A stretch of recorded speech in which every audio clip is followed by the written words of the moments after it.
That one, it should be up and running. Let's see. Yeah, we should be good. Yep, we should be good to go. See if it goes live. Yep, great. All right, guys, what's going on? Power and profit to you guys. Uncle Johnson Nab, great weekend to you. If you guys may not know what that means, I know it's foreign, right? Basically means life, prosperity, and health to you. Again, it's all language, but it's all well valued. I should say that. All right. So again, happy to be here on this Sunday. Kicking off our first inaugural session here on WeTradeHQ.com. Again, big shout out to Bradley and Brother Jacob, and again, all the family over there at WeTradeHQ, Kiko. I mean, all you guys. You guys, obviously, you Ransom, Brother Caesar, Brother Hugh. I mean, all you guys. Again, we're a tight knit little group of hungry traders, and we value good opportunities that come our way in terms of finding these different stocks, and they make us right decisions based upon after we find these stocks, right? So again, that's one of the, excuse me for a minute, I'm just getting stuff situated here. That's one of the biggest things that we're kind of focused on, day over day, as traders, trying to find that A quality setup, trying to find, again, or put ourselves in the right situation to be able to benefit, off a possible, prosperous trade, so to speak. Right now, be it you trade, equity-based stocks, or option-based stocks, your ETF trader, you trade the futures market, your crypto trader, whatever, because you trade OTC market, obviously like Bradley and Kiko does. Even Jacob, obviously, he trades, ETF-based futures, obviously a lot, in that between like the SPY. I think you trade SPY a lot. All right.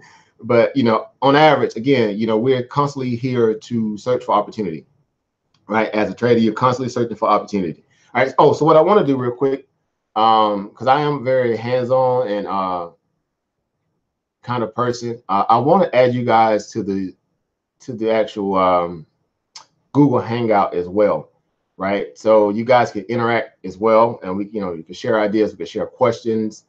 We can, think tank together. Again, I liken this to a think tank. Anytime you have a session where you come together and value some ideas. And I'll be basing that around some different data points that I want to cover, which is vital, when you think about what we do and being able to share, different vantage points or viewpoints of data. Because again, basically at the end of the day, we are data collectors, right? We do this for the ability to put ourselves in the best probability to, have that best, the best trade, at our disposal, right? So depending how it turns out, that's still on the market.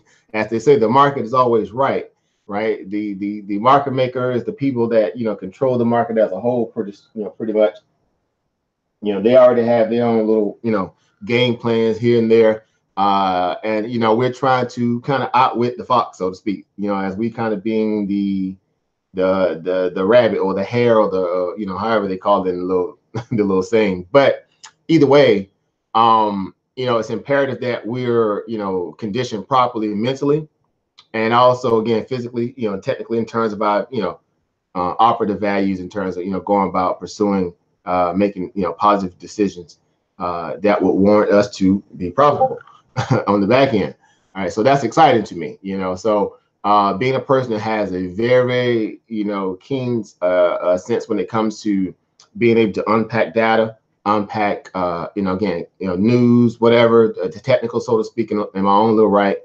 I found some useful little ways to help other traders also see some key vantage points again in the market that may be useful for them in their applied value skill sets, right? As I always told people, some of you guys may be familiar with me, some of you guys may not. I have a lot of different little quotes I like to put out there. One of them is that it's imperative that we find our own niche in the market, but you should steal from everybody, right? You should want to steal from everybody. Why wouldn't you? Meaning any kind of nugget of that may be worth behooving to, any kind of strategy, any kind of base technical skill set, fundamental approach to the market. If you can inculcate that into your level of daily trading, and it can be useful, and it doesn't require you to really go outside your comfort zone, so to speak, in terms of you already kind of being profitable in your trading, then by all means, work with it. Again, it's about building on and compounding these skill sets onto our skill set, so to speak, to become more proficient trader. Again, it's a constant gradual process. It's a marathon, not a sprint, as you always hear people say. And I take that serious. I really do. I take that very serious, because what I've been able to realize is that, if you don't have a passion or purpose in pursuing your level of success, so to speak, you always kind of half-aid it, right? Again, I don't use profanity, but y'all get my point. You'll kind of drag a little bit. You'll sham through, right? Some of you guys been to college, been in the military. That's one of the big, sayings they say: stop shamming. Be about, doing it the right way, so to speak. Don't take shortcuts unless you just, unless you're just that gravy. But ultimately, again, you don't want to cut corners, as much as possible. You want to, learn this thing from a way and a perspective that'll give you, a sense of peace, knowing that you actually know what you're doing. Basically, you understand the game, so to speak. You understand the industry. You understand the indicators. You're understanding, price action. You're understanding, the fundamental, metrics that obviously gives us the, that actually, ushers us into the price action, so to speak. Excuse me. Right. So again, it's imperative that we take these, these opportunities very serious. Right. So again, that's the link I do have in the back right here in the description box. Definitely, if you want to come onto the panel as well and interact, again, you guys may have questions when we start going through a little information. I want you guys to be able to interact back and forth with me, right? Again, liken it to it's like a workshop. It's a think tank, so to speak. Again, like I was saying before. So that is the link. If you have problems getting on, let me know. So we can find a way to, facilitate that for you guys, so you can come into the onto the Hangout. All right, so let me go into the Discord real quick and post it over there as well. This is the Google Hangout link. Again, only you guys are privy to it. This is a private session, as it's supposed to be. Again, you guys' time is valuable, and obviously donating to my time and my value, I take that very serious. And I want to make sure I keep it, about us, private and concise and to the point, and what we're here for, especially, being, members of WeTradeHQ, understanding the value of, mentoring, training, however you want to position it. Either way, it's vital that we have each other's, back in attention, where we're not fighting through everybody else trying to, get to the, to the meat of the matter, so to speak. So this is about us and for us. All right, so if you guys can hear me clearly, just let me know as well. I want to make sure I'm coming off clear to you guys. I do got a little southern swing or a twang to my voice, so to speak. So bear with me with that, right? All right, so but other than that, I do want to go ahead and get started. You guys know me again. Once again, it's your brother Afurakan Emporium. Uncle Jocelyn, Power and Profit. I'm an opportunistic trader. When I say opportunistic trader, that means I do box myself into one particular strategy or indice or exchange or, asset class, whatever. I'm constantly looking for opportunity, right? The market affords us such a great opportunity in itself of, unlimited, capabilities. I think it's just behooving of us to always, again, challenge ourselves to be better practitioners of this industry, right? So, I just want to make sure. Oh, you got a question, Brother Dog? You say, have a question. Will I be able to watch this later? I have to go see my grandma. She's in the hospital. Oh, man, I'm so sorry to hear that. Yeah, well, this link is private. This is our private link. So you can, after we're finished with the session, say, for instance, you have to leave for any reason, you always can go back and, dig through this, right? You always can go back and watch it again, because you'll have access to the link, right? It is, sent to you guys to be able to access, over and over as much as you need, per se. If you want to go back and say we might be talking about something important and might be some, that you consider to be a negative information, you want to be able to, expound on that or research it, you can always go back and watch the video again, right? So yeah, no problem. And so sorry to hear that. I wish her well. I wish her health as well, Brother Doggo as well. Definitely keep me posted if you have any questions outside of that too, in the event that, you wanted to cover something particularly today. Let me know. So I can also inquire that into the video too, outside of some of the stuff I'm gonna talk about, in general. All right. So, but the link is still in the description box. Again, if you want to come onto the panel too, by all means, definitely come on. Come on to the Google Hangout, and definitely, so that way you can interact. We can interact together, basically. All right. So, No, it's all right. No, it's no big deal. I mean, we got, you know, again, it's a month value again, you know, of data, you know, and these are just a private session that we're going to have, you know, week over week. We're going to start having some, you know, potentially doing midweek, midday values too, or midweek, excuse me, midweek values too. However, the structured scenarios or how I position the workshops, I want us to have a moment where we can focus, right? And the weekends kind of give us that solidarity or that patience because we're waiting, you know, to trade the market. And what better day and to do it per se in my mind is on a Sunday, you know, outside. I know you guys like this football season, and you're like, man, you cut into my football time. But again, I want to be able to, you know, kind of game plan going into the, you know, the trading week, right? Which is great, right? The futures market open up at 6 o'clock every Sunday. You know, we could walk right into the futures market, kind of gauge the market, go over some more data, you know, and then just prepare. You know, so hey, definitely, brother Doggle. So no worries. Just come back. You'll have access to the link again. Again, come back on. You can watch it again. Or again, you got access to us in the Discord room. Hit me up in there as well. You know, hit me up in there as well. No worries. You know what I'm saying? So don't feel like you know, you know, that you know, again, I'm excited that you're excited too to be, you know, to engage this opportunity. Obviously, you know, I'm being privileged through you know, WeTrade as well to share some of my knowledge, but we have access to each other. That's what I want you guys to realize. We have access. All right. So power and profit to you, and definitely well wishes to your grandmother, right, and your travels. All right. So again, so real quick, so outside of that, real quick, what I like to do, how I like to position my scenarios in terms of how I train or mentor, however you want to call it.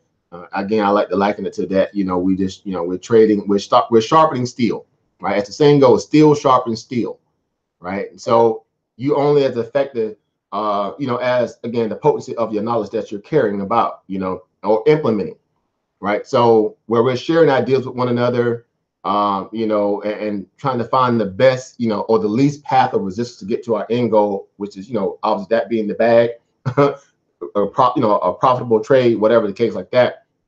I do want you guys to interact. You know, again, I don't, you know, I'm not familiar if you guys have been in other training rooms or mentor sessions, whatever.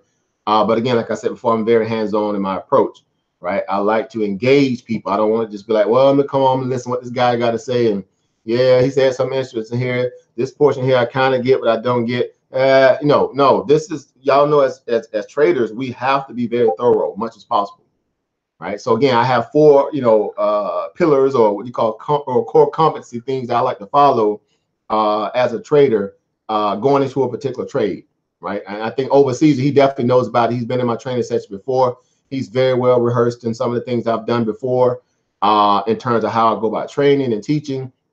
And again, I think having some value, discipline, or some real, you know, I guess pillar values that you want to stand by, some like a credence, so to speak. I think that's very vital, right? So I like to ask, you know, what, why, where, and when, right?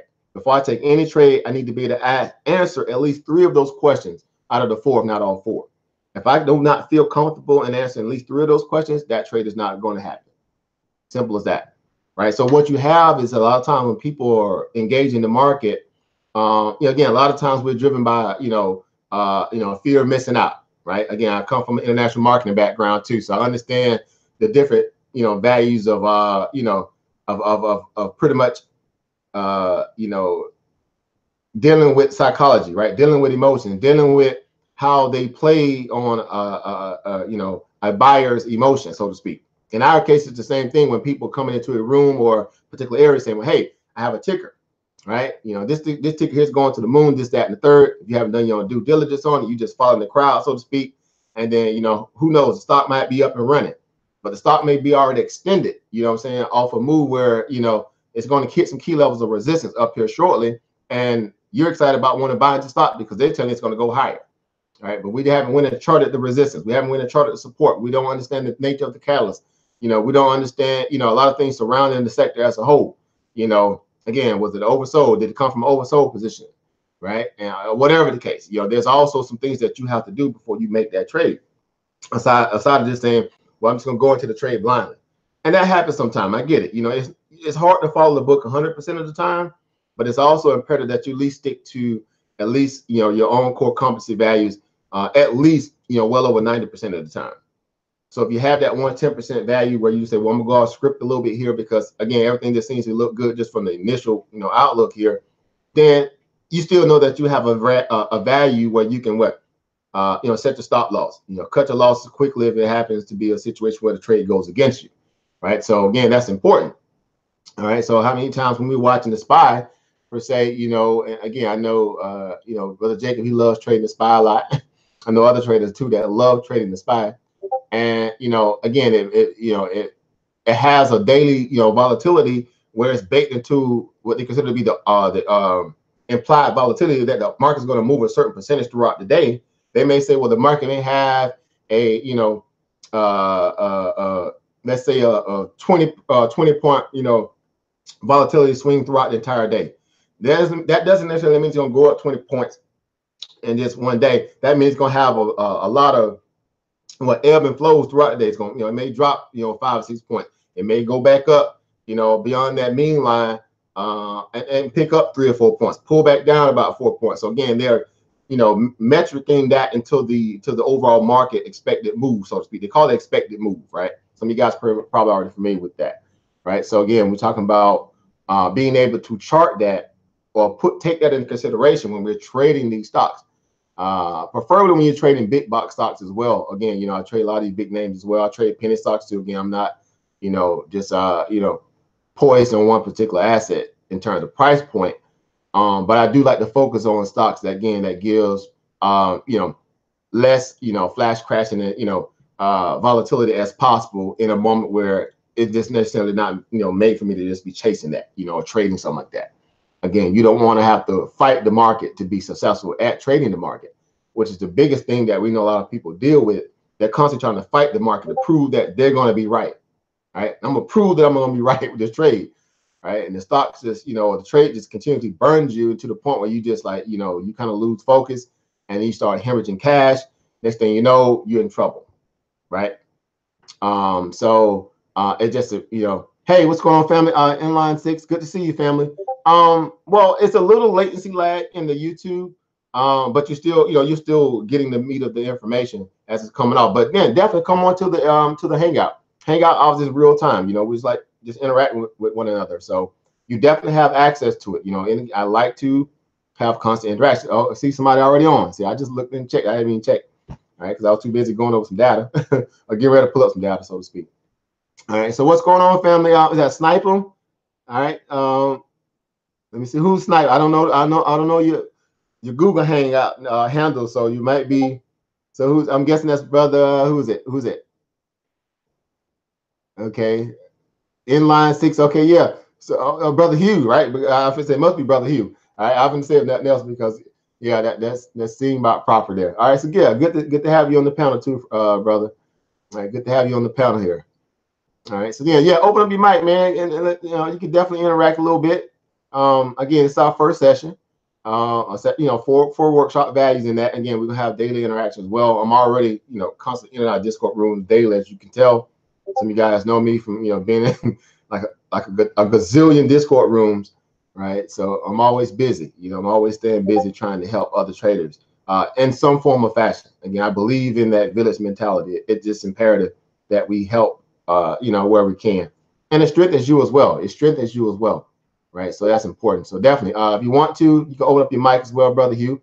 If you want to speak. If not, then we'll get to it. We'll get to the meat of the matter. All right. So what I want to ask here, starting off, guys. Again, we're just getting started. Again, this is my first official session. Again, very thankful to Jacob and Bradley. Again, just saying, hey, we think you can, really take a little bit of your, of your skills and values that you bring to a lot of traders and put it to flight and help a bigger audience per se. So taking this challenge on, so to speak, and compartmentalizing the time to be able to do it in itself, I'm humbled and I'm honored to do it. So again, I want you guys to always understand I'm very approachable. I'm no one, I don't claim to be a guru. I don't claim to be this person or that person. I just have my own strengths, values, and advantages that I've been able to kind of quantify my own little right, and I want to help share them with others, right? So that's what a good, in my mind, you want to quote unquote, understand the value of a good mentor or trainer. That's what that person, he or she, needs to be able to do. Be able to relate to his or her audience, right? To be able to answer, their needs as much as possible in the way where it helps them realize their strength values, right? Because was that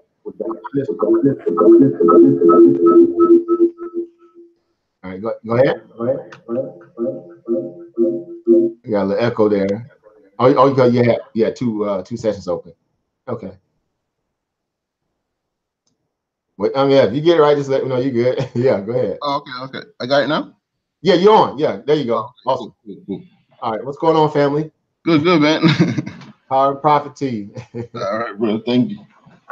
Yeah, so again, we're gonna, interact again. Let it be like any other time we in and out of Discord rooms. We're just sharing data, we're sharing information, we're sharing opportunity, right?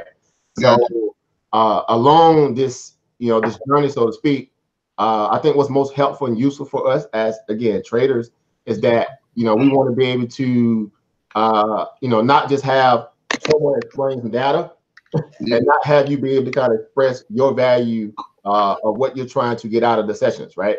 So I don't kind of lead from the front, I lead beside you, right? In that regard. And I'm saying lead me because I have my lane, you got your strengths, and your lane, and the next person has theirs. We all kind of going at this thing together, right? Again, that's that old military in me, right? Right. So again, in your case, definitely that you're on here, in terms of the way that you trade, the type of assets that you trade, what are some of the things that if I had to ask you outright, what are some of your strength values in the market that you value, that makes you feel comfortable, confident about the way that you trade? All right. Are you technical, fundamental? Are you a good psychological based trader? What are some of the things that move you? It's mostly fundamental. Okay, fundamentals. All right. Yeah, I go after the fundamentals first because that gives me it gives me more direction on the stock. Okay. Yeah. So I'm gonna put that down. I like taking notes too. I like to kind of know the family and know where we are so we can expound on that. Right. That's the whole purpose of value of again workshop value. Right. Yeah. And knowing what a person at, and then trying to again take that value what they have and add a little cherry on top. You know what I'm saying? Yeah. Juice up a little bit. So hit it with some nitrous oxide from a car people. Yeah. Right? So same thing over Caesar. I know you're in the back chat as well. Again, I know you've been going through your training too. You already know that we had our own sessions back and forth prior to coming over the WeTradeHQ. So in terms of where you at also as well over Caesar, what are some of the things that obviously get you motivated about your value of trading, your style value of trading? Are you interested in getting more technical, more fundamental about your value of accessing the market? Where are you at overseas? You can type in the back chat if you want to come onto the panel too, so I can kind of get an understanding, just where everybody's at, where the family's at. All right, let me make sure. All right. Okay, so that way you can kind of get an understanding where everybody's at. All right, so overseas, are you? Can you hear me? Make sure you guys can hear me in the back chat.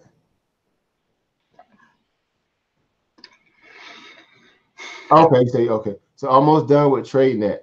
Babysitting. Oh, okay. You babysitting. Okay, no worries. We'll just bill. No worries. You handle business. Again, that's that dedication though. You got your niece in hand, but you're still getting this knowledge. Love it. Again, we'll be interacting throughout the week like we always do anyway. So no worries. I'll touch on that and we'll go from there. And I'll do the same obviously when we're talking to the other guys when they come in. Because we're gonna start building as we go. Again, I'm not really concerned with just trying to compete with seeing how many people get. I want to have potency. I want to be able to deliver good information, good data, all right? Because that's what's important.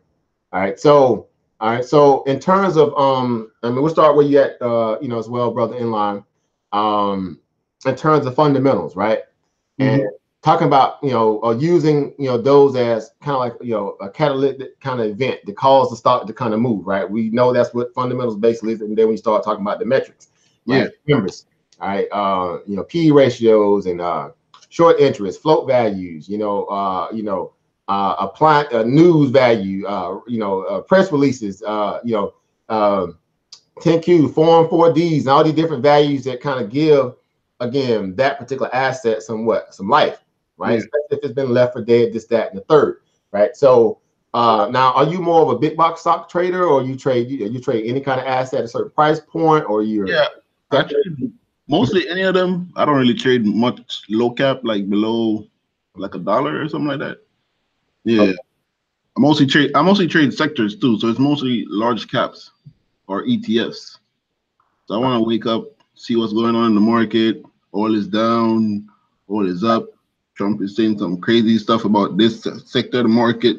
Then I get on that sector of the market, see what's is either strong or weak, and then I'll look for the best opportunity to get in on whichever stock or ETF or whatever. Okay.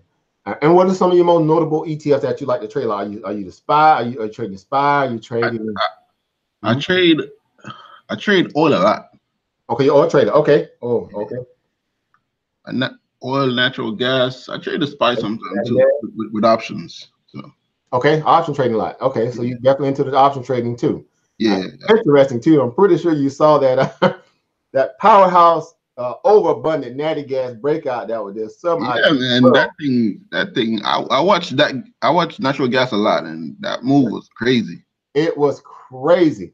And weird as it sounds, but again, it was to be expected. Yeah. And when you think about natty gas, guys, we think about a cyclical market, right? Seasonal, right? Very seasonal market. Natty gas always going to be popping during what? Winter months. All right. And depending upon the value of the winter in itself is also critical, right? In terms of the level of how well that asset will be moving, or that sector will be needed, or it being a very heavy investor sentiment kind of market, so to speak, right? So we know natty gas, when it broke out. Let me go over to my chart here real quick. I'll share my screen here, and we'll speak about that one since we are speaking about that topic at the moment here. Let me share my screen here. All right. So again, we're talking about natty gas, right? Let me get this McDonald's chart. We're breaking down McDonald's last week. Making some money off McDonald's. Tell people McDonald's long-term trade. All right. So yeah, let's pull up your gas as a whole. All right. I'm pretty sure again, that's when you probably trade a lot. You're saying that you traded or whatever. Amongst others. So when you think about you guys, right? Yeah. This is a yearly chart, your chart value. All right. And interesting enough, if you look at this chart, let me stretch it out a little bit here. Well, let me backtrack a little bit here to about right here, right? Where the stock had came from a positioning, just from, let's say, the yearly perspective, right? And then we'll backtrack to 2016, just to kind of, go from there. Then we'll go back to 15. Now we know again over time with the price of oil that also affects this particular sector in a lot of ways, because we're talking about just oil and gas sector as a whole. Even though natural gas in itself, again, because natural gas is pretty much and don't get me this being, I want to be like I'm a rocket science here, but it's like the top layer of the gas in this, or the oil that they use in itself, the byproduct value of that gas that they use before they extract the oil, right? Which is obviously they learn how to commoditize it and put it into your propane tank, this, that, and the third. Y'all get it. Again, we don't have to be physicists and all that.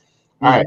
But either way, we know that it still has to run under the umbrella of what? Just oil. It runs under that whole oil field as a whole. And the subset will be off of what? Natural gas, this, that, and the third. All right. So again, looking where this stock has been over the entire year, right? Just from 2018 alone. Coming off of, again, it was pretty decent, bad winter last year. It wasn't that bad as there's probably maybe 2016, whatever the case like that. And the price of natural gas are kind of standing, trending in this nice little tight band here. If you look at it from September, because this is the time of month that's the time of the year coming out of the Q2 cycle, going into the Q3 is when you want to start looking at natural gas as a major potential, high flyer, because of, again, you going into winter months, right? The winter season, excuse me, so to speak, same thing.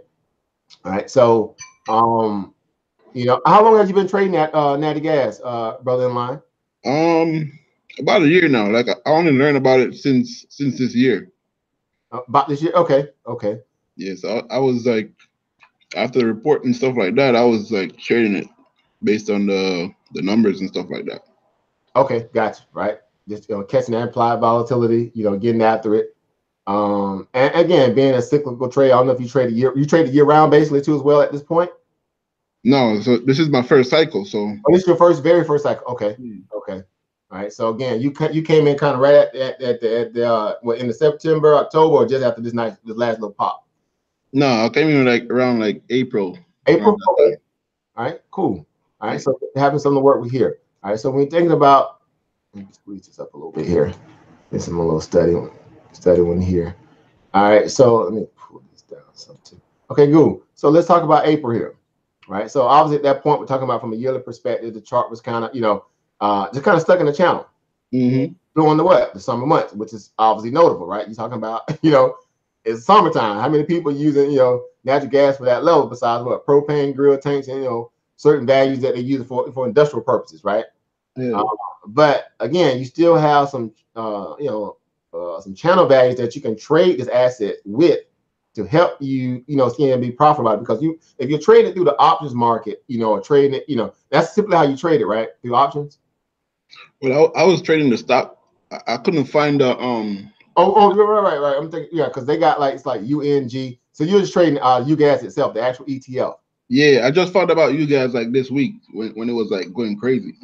Gotcha. So you were just trading the kind of the regular, stuff within the sector. And so you got UNG. I know UNG is one. You got I think NG. What's the other ones? These are some of the ones I know at the top of my head, because UNG actually has options.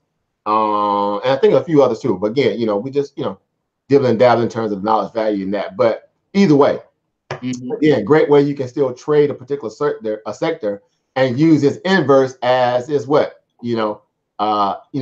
kind of support value or structured value of, like the TIVX, right? TIVX and VIX, and obviously that in terms of, and all that kind of stuff. So you're just trading the inverse, right? In a lot of ways. So if you guys is sick for the day and this crap in the bed, well, guess what's popping? You guys, right? DGAS, excuse me. And the inverse is the same way, because we know obviously DGAS has been getting pummeled, after this last breakout, and I actually caught you guys on the way back down, actually, what I'm saying? And I knew that it's going to hit some level of resistance, just going by looking at the chart. So real quick, let's go on that. So if I was to ask you, in terms of you being able to trade this asset now that you're starting to get into it, is there anything that kind of throws you off from being able to be profitable in this trade? Is there a certain value in it that you're trying to learn how to, quantify or be able to be, privy to understand how to trade it? That's kind of, got you, deep in study about it. Is there any one thing in particular? Is it charting it? Is it understanding, the overall sector as a whole? What is it? What would that be? It's mostly understanding the sector as a whole. And you just came up with some other things that got me interested, because I was like, natural gas, what is this natural gas? What do you use every day basis? What I would say, like you would say, natural gas. I'm only thinking about, what am I thinking again? Like the propane. I was only thinking about the propane, but you can use natural gas for other stuff too that can affect the stock itself or the ETF. Exactly. And with that, you'll have let me scratch it down a little bit. You'll have a little bit more understanding why, again, when you have moments where the market's still kind of, or the sector may seem like it's kind of hold up, acting up. I should just log into this other one. Hold up 1 second, guys. All right. Come on.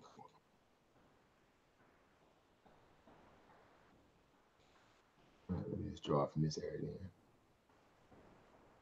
I just want to draw this one little line here so we can have a point of reference here to show what I'm saying here in terms of being able to chart support resistance values of this thing, and you can kind of get an understanding what I was seeing that probably a lot of other traders saw when this thing broke out, right? Yeah. So what I saw, again, I didn't even take it going up. This was interesting.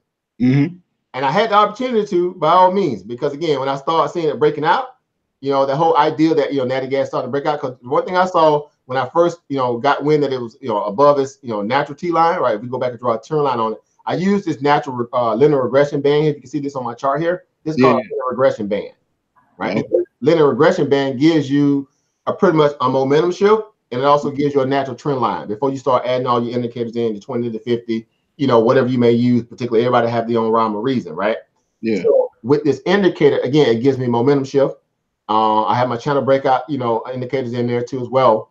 But again, if you look at this T line here, this is this middle line right here, this red line here, in terms of you guys. When it actually started picking up momentum and broke above this level of resistance, which is what? This $71 level, right? It was holding there for a while. I think if I'm not mistaken, I think they did a reverse split not too long ago. If I could be wrong. When it did that reverse split, it caught my attention. Right. Again, giving it a more favorable, price point to kind of bring in, exactly. Same thing that just happened with what the stock just did a reverse split recently here. UVXY, I think. UVXY as well, another ETF as well, and it was another little a regular equity asset that just did one recently, and it was weird. It was trading up there near $100 some odd a share, and they did one recently. I think it was I want to say TJ Maxx, if not, it was one of them. That or Target. I have to go back and pull it out. Just studying it the other day. But either way, long story short, again, it just brings more investors to the asset, right? Again, brings new investors, right? So again, if you think about this trend line here in terms of this asset here, we see a major level of resistance here from, again, February, which we know the market took a big dump, right? Because the market been pummeled to where we are today, so to speak, in terms of, before it broke out, where this stock was trading, at a nice little resistance, a easy resistance, when you think about it from where it's at now, I know it's hindsight, but it was trading at no higher than about 69, 70 bucks, right? Bouncing off that level and giving you a nice, trading range, or because it'll be an ATR, average trading range, of about, let's see, let me put this band in here real quick. Again, and I know they ain't 100% spot on, but y'all, we doing it for the training purpose. You guys get my point here. We're just trying to understand some key level support resistance and understand how to, trend trade a certain stock, and knowing, when these moments are relevant where we can get after it, we'll still have a safety net, so to speak, if that makes sense. We'll know where our lanes are, and we'll know how. It's like putting up Fibonacci band, so to speak. Right? Just doing it the old school way, because you need to, we all need to learn how to be better at learning how to chart technically. And then you go back and apply fundamental analysis to it. That gives you a better advantage in the stock in terms of an A quality setup, right? Because after that, all thing you need will be what? Price action, right? And we know that you guys has no shortage of price action, especially during the colder months, right? So right now, this level that you was, in terms of the channel trading in was roughly, so you got 79 top, you got a bottom support level, roughly about what, 40, I'll say 50 bucks. So we're saying roughly about $20 channel. So from February, before the market's kind of dumped and sold off a little bit, then February during that first market pullback or market correction, quote unquote, it stayed and hovered within the $20 channel pretty much throughout the entire year, back and forth, just pinging off certain levels of resistance, not even hitting it all the way, hitting the splitting the midways, coming back down, standing trending down about $10 and below, below that threshold value of a resistance to go to the top side about 70 bucks. That gives you an average trading range value of 20 bucks, but also split the middle around what 10 bucks, right? If you know how to trade a stock under that mentality, how to split the difference of a stock, I always call it like average mean, or the mean middle price value of a trading range, you will learn how to compartmentalize your risk factor. Now overseas, he's familiar with me, training that before. I was always, giving them some ideas of how to, mitigate risk as much as possible by learning how to trade a certain channel, how to, know that you may have a $10 upside or, $10 downside, a $5 upside, or a particular $5 downside. In a market, it's kind of giving you the signals that, we're stuck in a kind of in a flux, so to speak. It's not necessarily, just breaking out, even though the SPY have been having this, wild beast savage moments, but still other assets have not, because they are cyclical in their value, meaning they only have, pick up, a lot more attention when they're most prevalently acquiesced or used or whatever, how people use it, be it a commodity, this, that, and the third. And we're talking about natural gas, commodity. So outside of what we were talking about earlier, when we was like, well, how many people use natural gas during the summer months, right, or during the spring months, right? Are there other industrial uses that they're using this asset for? Well, obviously they are, right? The same way how diesel and other stuff. There's still people using, but it's not as prevalent as it would be in the winter months when it's using heat homes, right? So it's interesting. So we can see here again with this market kind of being up, down, sideways all throughout the year a little bit until of late the market starting to hit some real key levels of resistance. Dow hit all-time high, SPY hit all-time high, and now you got this correction happening, right? So all that correction is happening, but guess what's starting to break out now? Natty gas. Right? Natty gas. So okay, yeah, y'all deal with that. I'm finna go, I'm finna go get this bag. Right? Yeah. So you say you start trading in April, right? And this Natty gas in April. Yeah. Back and forth. Okay. Yeah. So again, if you're just looking at this here, now you'll know how to, again, if you don't already, are proficient at learning how to do a good, charting value in relation to, your fundamental approach to it as well, going and looking at the price of natural gas, seeing where it's been hovering at for so long. Was it oversold? Again, you're looking at this chart here on it. Let's say that this is the year one. I think this is the year chart. The year chart, even at this point here, again, we know that it went up there and hit, overbought, and then it pulled back, which was, it was necessary. And that's when I got short on that gas. I got short there, not right at the 260 level where it was up there peaking in there 260, 250, right? Yeah. I was too busy trading all the other stuff, but I already knew that the first day that I may see that weakness or that pullback, I'm going to be all over it. And you see what we had here coming out of the 14th, right? Going into the 15th, we had that gap down, right? Yeah. It got overbought. So I don't know if you was trading at that time, brother. Inline was you traded there? Did you? I traded on when it made the big move. After it made the move and it opened that morning, and I saw it was gonna break out again. That's when I got in there. Okay, so around about the again middle of this, you got some of it this week, or going into the this week, the following week? Yeah, it was this week, but I traded in what is it, UNG because I was yep. Yeah. Okay, so let's say so to the market opens on the 12th, right? We already know that was surged up. It broke the T line again. It broke that resistance, I should say. Right at price around about the 6th, right? The 6th of November, that following week, basically. Yeah. Right? And that's when few people start watching that gas again, right? We started hearing about record code, record code numbers, this, that, and third. It already had started making it move a little bit anyway, because again, it broke out from here with the major trend channel that was sitting there pretty much throughout the whole entire year. When it broke above 70 here, that's when it started getting some attention, right? And you can see that here back in September, like the end of September, right? Coming off out of the Q2, out of the Q2 metrics, basically, earning all that stuff. People starting to prepare for the winter months, kids going back to school, this, that, and third, whatever. We know a cyclical change starting to happen in the market. We understand investor sentiment is about to start going for, looking to all these natural gas type resource stocks. Again, oil as a whole, the summer months had just started to kind of come out of that, vacation time span where the price of oil always has a lot of volatility because people are traveling, this, that, and the third, right? People traveling airplanes, all that stuff matters. We're talking about, raw natural resources. Again, fundamental natural analysis here, natural observation before you even go dig into the metrics, right? So I'm very keen on,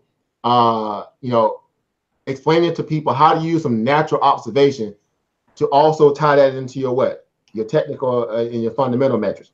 It's imperative, right? The same way we were big consumers at a point before we became investors, traders, and we were always privy to due diligence when it came to buying a pair of shoes or car or stroller, whatever. You did your homework, right, to a degree, right?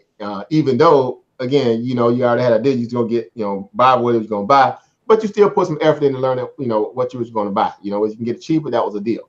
Yeah. Right? Market analysis, in turn, from a consumer to an investor, is no different. You're still dealing with investor sentiment. If I'm excited about this, how many other people are excited about it? Yeah.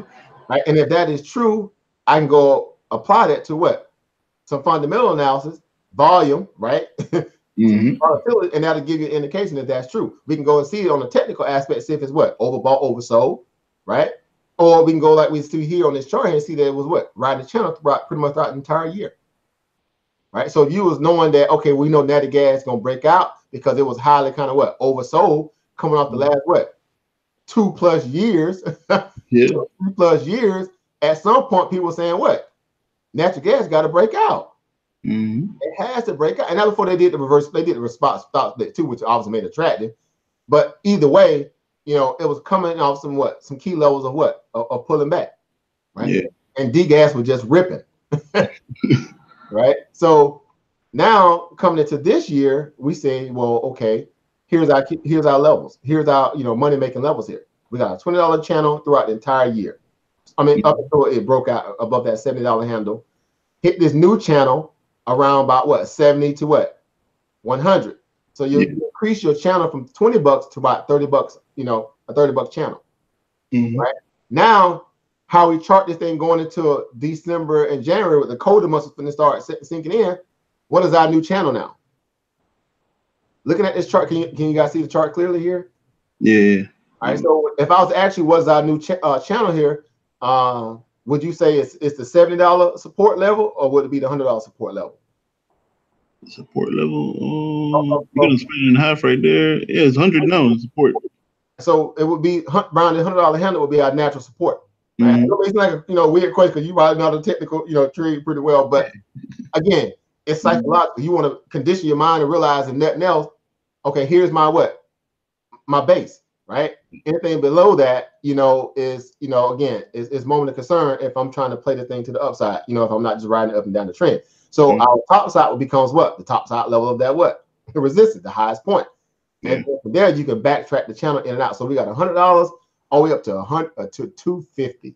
That is like tier rate on right?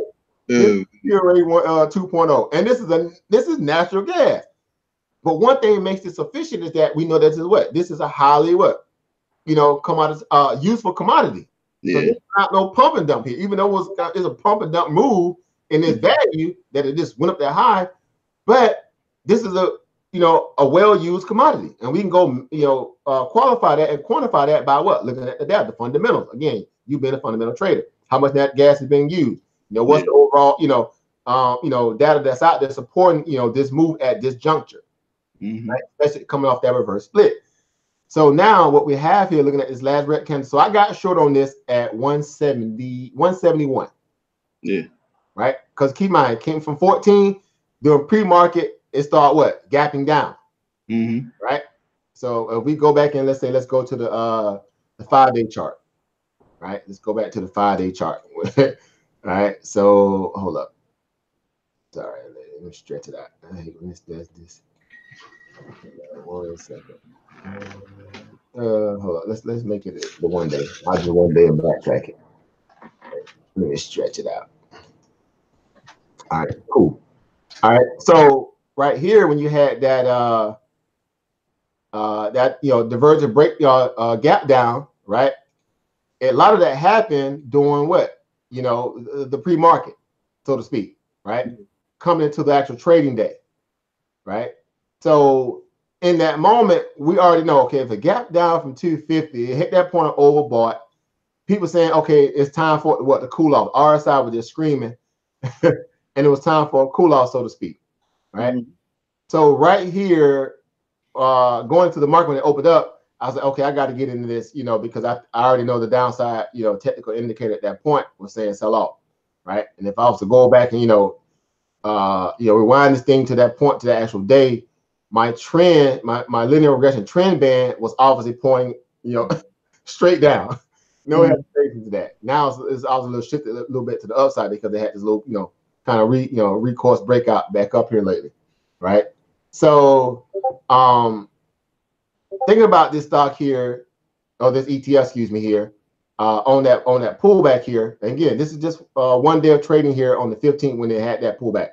I got short at 170, right? And again, I wrote it all the way down.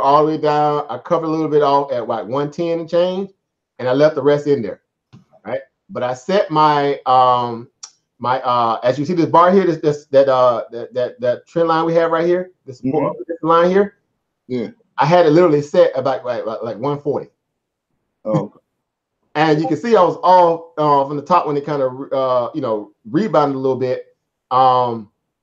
Roughly around maybe like 1 o'clock, 2 o'clock that day, and kind of hit that level. And I had another portion of shares to sell at that point. I think I had a total of how many shares I had. I have to go back and pull it up. I'm gonna start actually see if I can import some of that stuff onto the WeTrade site too, because it might be helpful to some people when they trade it. But either way, I sold, I think, another portion of that at that point of resistance, right? In the event that it came back and hit that, because I didn't think it was gonna come back up there and hit it. But what happened was, as you see, it got back above it, got back up towards what? The VWAP line, right? Hit that resistance, natural VWAP, rejection, squeeze up a little bit, didn't hold more than 5 1-minute candles. In my mind, because that's what I typically use, the 5-minute, or one 5-minute candle or 5 1-minute candles above the VWAP lets me know if it's going, the trade's going to turn bullish or it's going to come back and test that VWAP and break down below it. Now, I don't know if you use that as a metric or you may or may not, but for me, that's a very key indicator for me, right? VWAP? Yes, I love that because I short sell a lot too. I short sell and I tell you what, I short sell more than I go long of late only because we know there's a lot of correction happening in the market. Yeah. And the sectors is just showing that. Again, you would have to be very, myopic type of trader to not, appreciate the value of, a lot of this pulling back. That's a lot of money to be made. Yeah. And in that moment, you want to be trading what? Options as much as possible instead of naked short, because now you get a chance to mitigate your risk, right? You know that you only have a certain value to lose. It's worth the value in trading the trend value. It definitely is showing what? Sell side activity. Yeah. So again, in that moment, you guys pronounce whatever. Again, got there above the VWAP. All right, I still held some of my short, a little bit of shares I still had left in it. I say, well, if it comes back and break VWAP here again, come back down to my trend line here, or my particular trend line at that point, or resistance line to the upside, come support to the downside, I'm gonna add more shares short to it again and ride it back down. Right? All that is, that's just pretty much what shorts covering. You got a bull rally here. Let them kind of buy it up a scalp a little bit. But again, if it makes it back to the VWAP, because we know you guys make big moves, then that'll let me know if they're serious about retracing this whole move of this gap down. Well, guess what? Another short opportunity there. So I actually took some more shares short right at the VWAP. After I saw they couldn't hold above that VWAP, more than 5 1-minute candles with strength, I added more shares short that I sold off into a little bit off earlier when I took profit down to 110, and I pushed it back down. And lo and behold, what happened? Broke my line here, and then we right back down. Right? Again, but this line here became my litmus line. It's my litmus test. And if you look at it from a daily perspective here, it played that line throughout the entire day. It gapped down, went right back up. Even though VWAP that trended lower, went right back up near that T line or that support resistance line to the upside as it see it here, broke above it, right? But at that moment, I didn't get nervous because I seen that it presented me a lower high, coming off this little tick up here because they had to break that the top side high day to prove me that they want to break out. So again, natural technical understanding here. If that makes sense a little bit, guys. You guys follow me a little bit. I know I'm in my little little zone, getting my little zone, get going. So bear with me here, but we're gonna have many more sessions regardless. But again, I just want to kind of give you an insight of what I was seeing in terms from a psychological disposition, right? From a technical disposition, and also understanding the fundamentals, right? And we know that the stock was obviously in correction mode because again, it hit that peak up there near 260 plus or 260, and it was time for it to take a breather. And on top of that, if you think about what was happening in the market on the 15th, right? Geopolitical news, right? What was the revolving value of geopolitical news as well, right? We still know oil, a lot of talks about the oil market as a whole. Right? The whole issue, Saudi and things that's happening with the whole reporters thing. Again, a lot of things affect that overall market value, so to speak, too, even though you guys is obviously, a subsector underneath the whole oil market as a whole. Right, so you couple that with the understanding that this thing was super in the nosebleed section of Atlanta Hawk football stadium, and it was time for it to take a haircut or a breather, so to speak, or a minor correction, so to speak. Right, it just made for an easy trade. Especially if you want to trade the options, you would trade UNG. I think them contracts were actually I don't think they were that expensive. I go back and look at it. I have to go pull up the option flow to see what they were looking like. All right, but again, it's not hard to go check the order flow and see what the interest value at. And knowing that you trade options, I'm pretty sure you know how to do that. And how to apply that to your trading. So to speak. So again, for overseas, I know you still learning how to trade options. That's why I want to definitely begin to inculcate the idea of speaking about option trading also within this fold too, so you can get more understanding of that as well, as opposed to just trading equity based assets.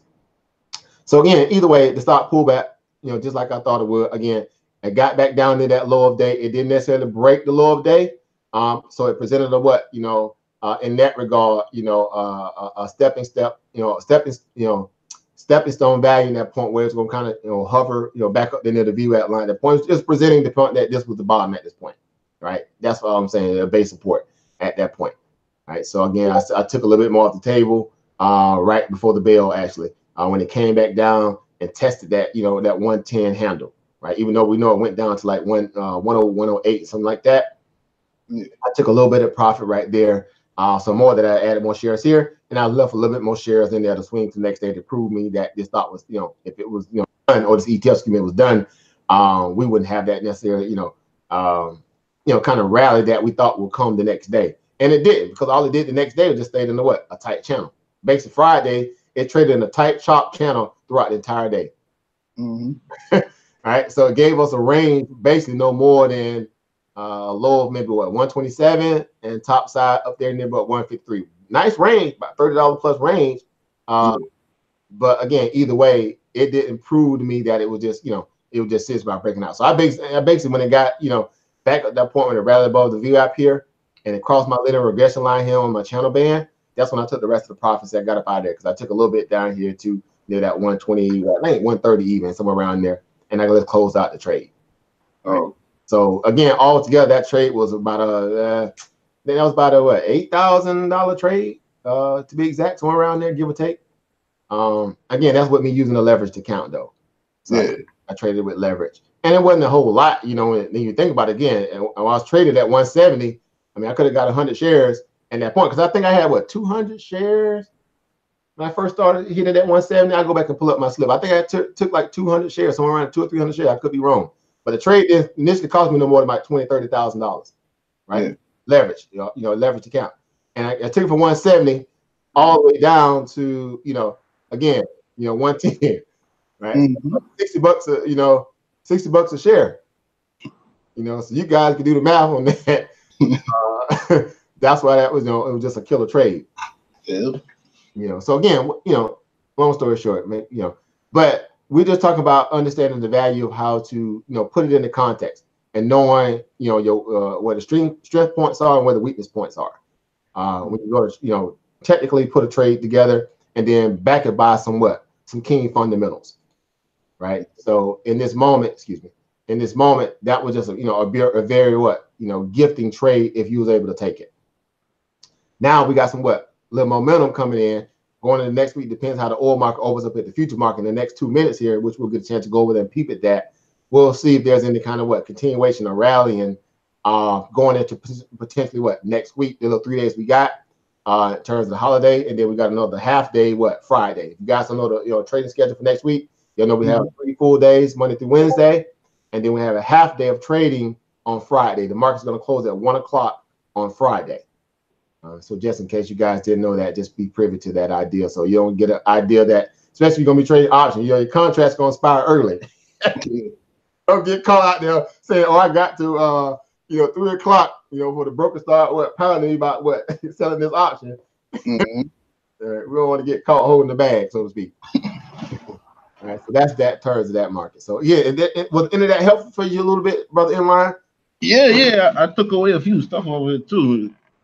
I see you using the 50% range, like you have like the support and the resistance, and then you have a 50% range for like support and like a next support, a next resistance, and then basically you take some off when it comes down into the next support. Yeah, I'm taking away a lot of stuff. Yeah, and that'd be no different if you put up Fibonacci bands. I don't know if you guys use Fib bands as well. Yeah, that's what I did.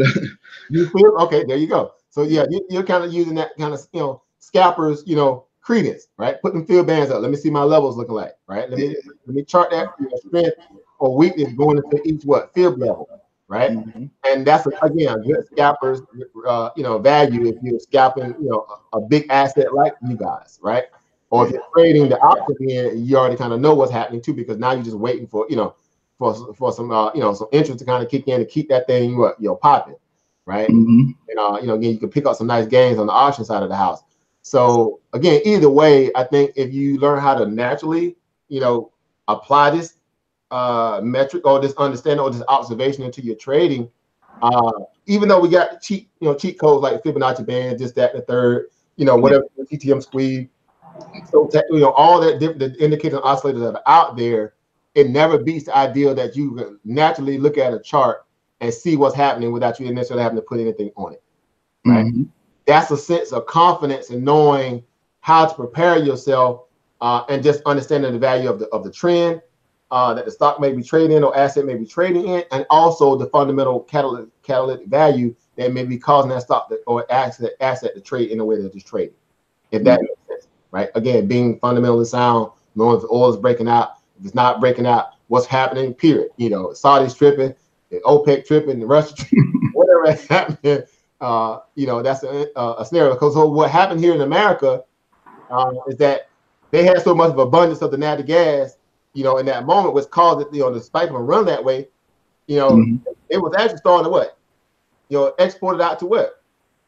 Places like what? China. They had a trains load worth leave out of the port of Texas. Yeah. They send it out to China and other places.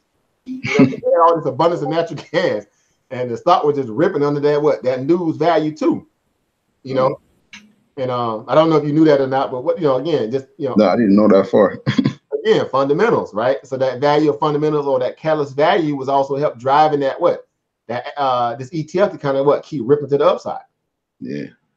So again, I value those kind of data points because again, it gives another point of reference. It gives us that level of confidence. And when we take a trade for some value, we'll know at least we have another added layer of mental support. Yeah. Right? Because the whole aspect of trading in my mind is that at least 80% of what we do is psychological. Really. And the other 20 some odd percent will be technicals or the mechanics, so to speak. Right. So, and what you have a lot of traders is that they'll get consumed with, thinking that the market is more technical than it is psychological, right? They miss the whole ideal of what a other trader or a hedge funder or a market maker may be thinking. Yeah. Right? We get caught in, it's just moving. It's moving. Oh man, it's going to go to the moon. No, actually it's not. You got like a little volume rally here, but it's not about to go, beyond these certain key levels of, already expected moves. Because again, if you don't know how to chart expected moves as well in the market, well, everybody think the stock is going to continue to just keep going the way that they think it's going to go, even for short sellers. That's just not the case. It just doesn't work that way. All right. So again, being privy to understand how to trade options, you can kind of get an understanding of what the expected move of the market may be in certain moments, even in a daily perspective. Yeah. So you don't get kind of bamboozled into thinking that, stock's going to keep running here, it's going to keep breaking down, whatever the case. At some point, it's going to rally, reverse, and, come back down some. Again, that's also could be relative to the value of, again, just watching the overall, trend of the market. And putting it in a trend perspective and just trading that ATR, the average trading range. So that way you can scalp it off and on all day long. Again, I know tons of traders that trade that way. They just scalp the trend all day long. Plus minus ratio, whatever that mean is to the upside, plus minus ratio, whatever the downside is. And it gives them a better opportunity to mitigate their risk better.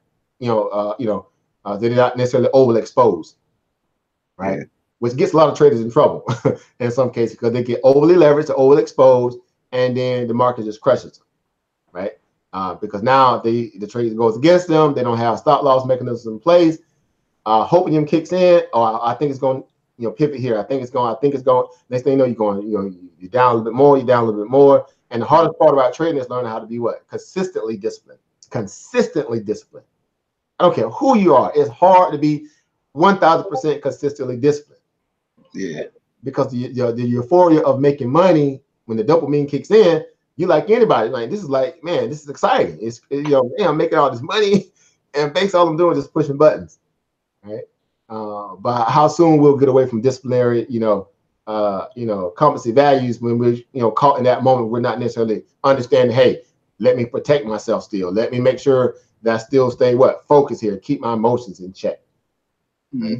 So that's very important. So again, that's actually another topic I want to discuss here today. Real quick, let me close the screen sharing here, and I can dig into some of the data here in terms of what I want to speak about in terms of psychology. So you guys follow me pretty well in the back chat a little bit. Caesar, you solid back there, bro? All right. Okay. I see you back there. You say you pretty. Yep. You paying attention. All right. So you good to go as well, brother, in line? Yeah, I'm good. Awesome. Awesome. So real quick. So again, are there any questions real quick, guys, in this first hour session here, so to speak here? You guys want to speak about anything you want to add to the bill, anything like that?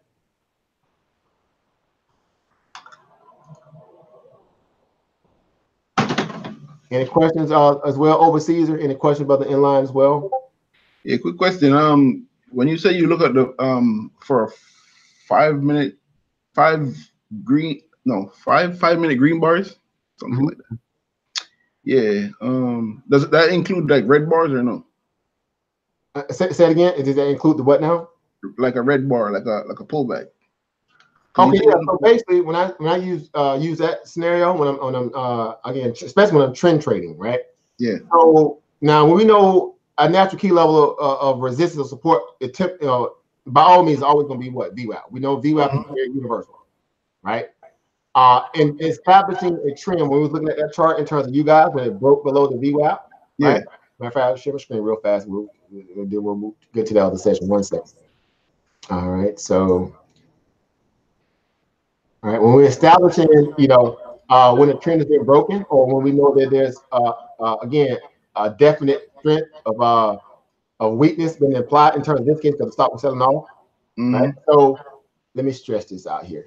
They look like Tic Tacs a little bit. Let me stretch it out a little bit here. All right, so right here, right. Let's say when the market opened up, right, for you guys for Thursday, right. So right here, it hovered around 171, 172. Again, it got up there like 175. Hit that resistance, at 175, and then after that, it was like, you know what, time to come back down. Now these are 1 minute candles. Oh, okay. So on this chart, now if I put the 5 minute candle up, it's gonna look better. So let's go to 5 minute chart. Right, we get out all this tic tac 1 minute chart in that moment. I typically trade 1 minute on average, and also I do the 133 tick marks as well. So I like to see the market in real time action on one of them type trades. But what I learned from that though in that moment, I get a chance to really gauge investor sentiment as well, because you're seeing the action in real time, and so to speak. Yeah. And how investors are making the kind of decisions that may also affect the trade. And I'm also I got my level 2 up, I got my time of sales up. I'm seeing what kind of money is coming in, what kind of money is going out, who got the bid stack, who got the ask stack, all that stuff matters, right? Yeah. And that's also another way, again, from a basic perspective, to kind of see where everybody's mind is at, again, in terms of how the trade is going to unfold, if it's going to make a a reversal, or if it's going to continue to break down. So again, what I saw here right out the gate, because I never take the trade right out the gate unless I know there's a lot of implied move that's going to happen, the way I think it's going to go based upon pre-market action, based upon the catalytic value of the news, the fundamentals, obviously a quality-based setup, right? Other than that, I like to get a stock chance to breathe and present itself, right? And again, that's another way a lot of people get crushed too, because they come right out the gate, all this irrational exuberance. I'm gonna cheer the stock up. The stock gapping down, thing finna get crushed. And the stock don't do that. It goes opposite direction, and it's lights out. Because as soon as they get in, that's when they get beat up. So here, looking at this 5 minute chart here, it opened up right at 9:30, right? First 5 minute candle here. Again, had a nice little range about 173, right? All the way down to low about 162. So basically about $11 in the first movement of the stock, right? So I have this little technique, and I don't know if overseas he knows about it in the batch. I've shared this with him before, because he's not new to me in terms of some of the little so-called quote unquote small strategies that I have. I have this little theory that I've learned to quantify through the market, through my international marketing skill sets, in terms of how you apply it to a job value, how the market is kind of also ran like a job, and in terms of how people take breaks, how they take profits. So basically, in the first 20 minutes of the market, you have a feeding frenzy happening in the market. Right? A lot of volatility comes through, like rush hour traffic, like Atlanta traffic too, the perimeter of Atlanta, if you ever driven in Atlanta. Right? So I have a strategy I like to call the 9:50, 10 o'clock pullback, right? Or retracement. So if your stock is selling off right out the gate, Yeah. Roughly about 9:50, 9:45, 9:50, between 9:50 and 10 o'clock, it'll pivot in reverse. Because typically in that moment, either algos are starting to kick in a little bit as well. I've been trying to still qualify that as well. But people are starting to what? They're going to take the first initial value of what? Profit. Same way people take a break on their job, like the first hour, 2 hours on the job, they take that 15, 20-minute break. Right? And the market kind of moves under that same reality, because we do know that the algos are buying sometime at the top of the hour. You know, some of them have 30-minute incremental values, or if it hits a key level support resistance, then it'll trigger it, the bots start buying regardless. But I do know that every hour, there's always some level of what algo buying, right? And also traders are also thinking like that way too. They're like, okay, it's 1 o'clock, right? Or 10 o'clock. Let me see what's it, and then they'll start buying. It's a psychological followership, so to speak, right? So my 9 to 10 o'clock pullback strategy works like clockwork for me in a lot of ways, because what I see is, if you're looking at you guys here, I don't know if you can see it here clearly here, boom, it pulled back, it got back above, you know, the VWAP here, right? It held more than what? 1 5-minute candle or 5 1-minute candles, right? So it kind of held that level of what? Support, meaning VWAP became support at 167, and it trended no higher than what? The high day at that point at 175. Right? So it presented what? You know, lower highs. You know, up until my what? 9:50, 10 o'clock strategy pullback, right? So let's guess what happened here. Right at 9:50, right? 9:50 here, hit 9:50. We had a lower what? 168. It didn't necessarily break the VWAP, but it kind of got close to it, like it wanted to tap it, and it kind of what? Opened up the next candle, 5-minute candle, flat, basically at 168. Had a nice little, you know, small little tap, little gap up to like 170. Again, looking at the chart here, what do you see? Lower highs, right? Yeah. And then right at like 10 o'clock, the next particular candle, but then 10 o'clock to that 10:05, my 10-minute of what? Pullback scenario, what happened? We broke VWAP. Yeah. Like clockwork. Gave a nice little scalp flush from 167 here, or basically you even took it, you know, right at that moment, but right at the VWAP, you have to see it kind of break the VWAP. So 165 here, all the way down to 153. You picked up basically what, $12 a share in that moment. If you were short, right? Off that 9:50, 10 o'clock pullback, like clockwork, right? And then, you know, you kind of see what's happening at this moment. The volume started to do what? Thin out. Look at the volume bars down here, right? The sell side activity volume picked up. The buying volume started what? Heading for the door. Meaning bulls said, I'm out of here. I don't want to deal with the chainsaw, right? You know, Michael Myers up in the house. He's ripping it. And that's when what? That energy or sell side momentum picked up, volume dissipate, sell side bears start to take over the chart. You know, again, just start breaking down, got all the way down like 108. I covered a little bit off around about 110, you know what I'm saying? And then, you know, I you know, let it breathe a little bit, and, you know, I traded in my strategy the way I spoke about earlier. Now, here's what's interesting about that strategy. Now, let's go over to the DGAS real quick, right? The inverse, right? The bearish inverse to that. All right. So again, the 15th, right? I think it's done. Yeah, that's 15th, right? Yeah. Yep. So out the gate, it opened up. You saw what? You saw right at, you had a spike up. You had a gap up after this. You already had the gap up from the next day. That's when we knew it was going to be game on, because it gapped up, you know, because again, it was sold off. It was like, it was left for dead. It was what? Oversold. Look at the chart. Key indicator. This is how you know how to trade the inverse ETLs, especially in this case, because it was a very what? You know, a very,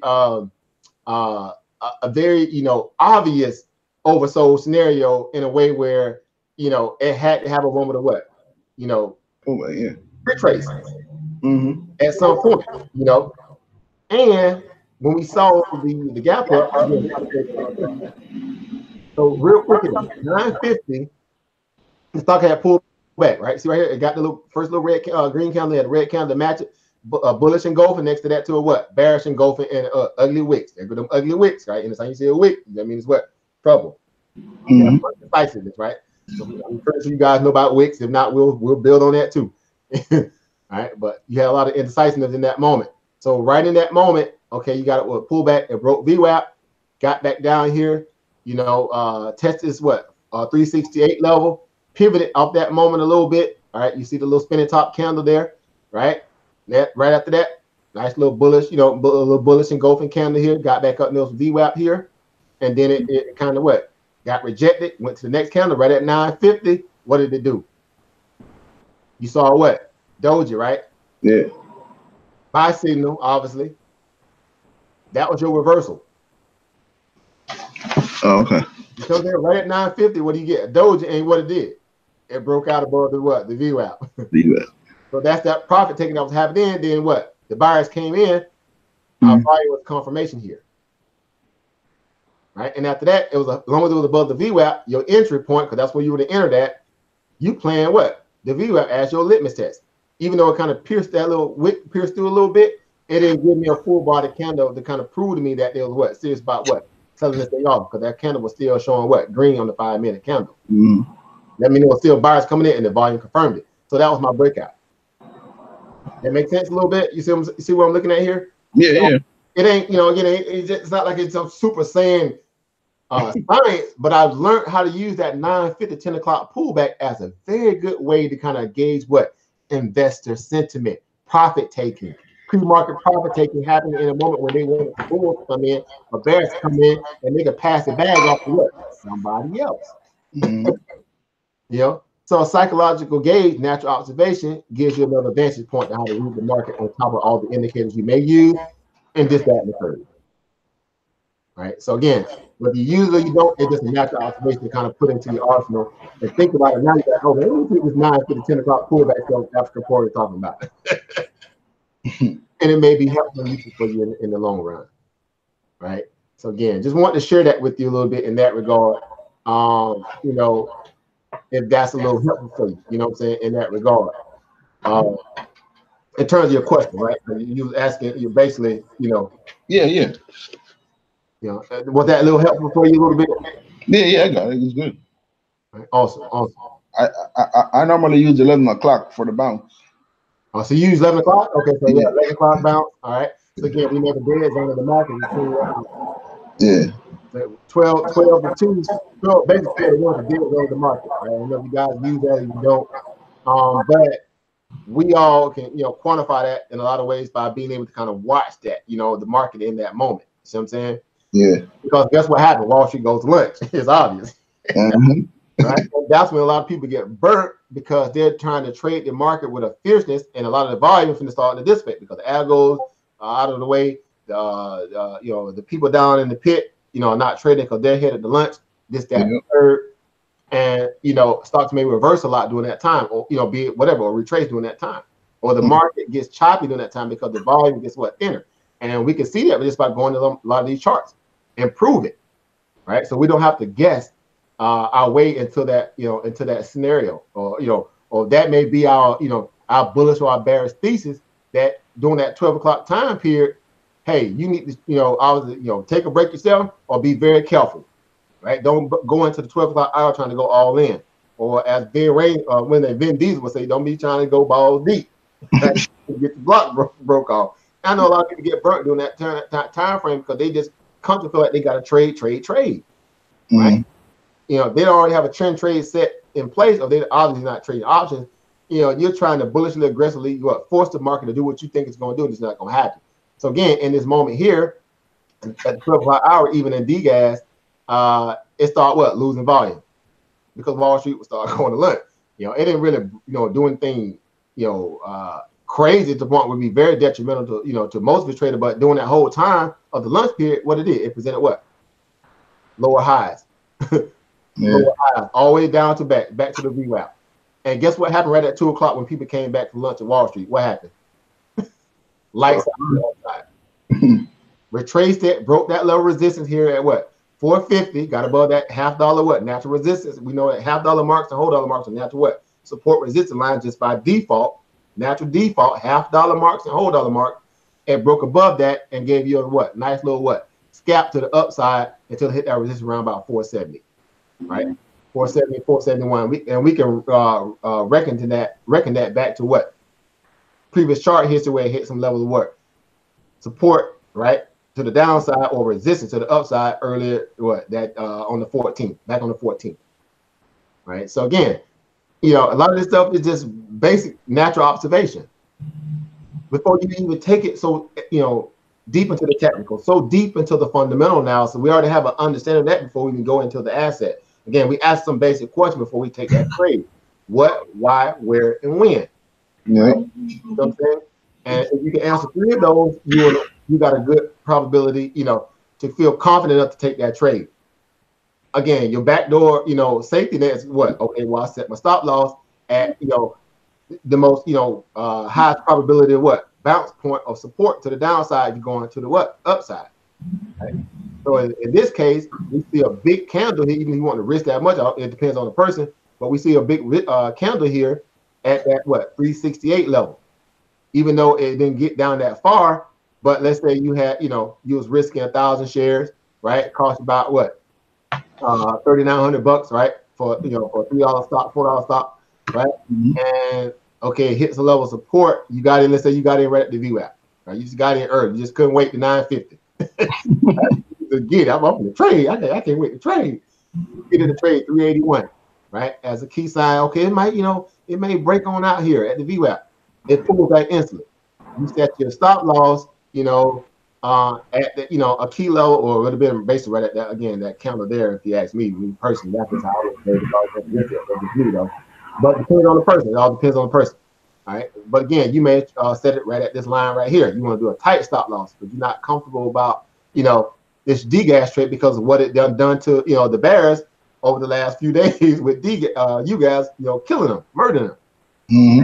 And you're just looking for any kind of rally or relief to kind of get some of this upside because it was oversold. But your greatest attribute is knowing that it gapped up during pre-market to a key level of, of pretty much filling the gap here off this level of what? Resistance at this point, this juncture here. That becomes that next level of what? Natural support. So again, set the stop loss right at base about, 368. I would have said that 365, making a whole, a whole number value. That would have been my tight stop loss if I just felt like, I want to trade this stock under that parameter, give it enough time to breathe. If I just had to get in that early out the gate and then get it. Although I wouldn't have done it, but I'm just putting that scenario into play. Right? That would have been my level of support. Right. And it obviously didn't make it there, which is great. It recollected itself, hit that VWAP, got above it, 950, 10 o'clock strategy. It broke out above that, lights out, to the upside from that point forward. Right. Again, just another way to look at it, if that makes sense, guys. Yeah. Right. So again, just sharing that a little bit. So again, this everybody have their own rhyme and reason. Everybody, and I don't know how long you've been trading, brother, in mind. But our mentality is that we want to become, solid day over day at learning how to dumb this market down. Right. Okay. I see. Yeah, brother Davey, what's going on, family? You say you look forward to unpack the fundamental process. Awesome. So that's it. Again, we're gonna speak about a lot of that too. But your greatest weapon or attribute that you have is your ability to do what? Put the market or this understanding of the market analysis in what? Layman terms. Right? How to dumb it down, how to put it into, hey, this is, keep a simple assignment, right? Or kiss it, as we say in the military, right? Keep it simple, simple, stupid, And so for us, it's the same kind of mentality, right? How to remove the clutter out of your mind, so you can trade the market with some very, very keen understanding what you're doing. Be it through, again, understand the fundamentals. If you are a metric kind of trader when it comes to deep fundamentals, P ratio, that kind of stuff like that, short float volume. Again, you thinking about how to plot it. Again, press releases, things of that nature. Set the breaks out, simply runs. It's endless in a lot of ways, right? So real quick here. While we are talking, we already passed the 6 o'clock hour. I'm pretty sure y'all guys are already probably looking at it. If I'm not, you are.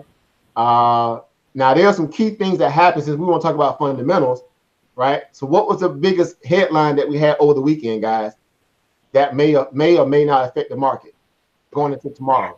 Anybody post in the back chat or go ahead and say it if you're on the mic here. I know brother Inline on the one on here, but what was the biggest headline over the weekend? Actually happened Friday and Saturday. Trump in China? The Trump-China talk, right? What more in particular, if I had actually particular, not testing you, but you get what I'm saying. What was actually the intricate detail of that whole Trump-China scenario?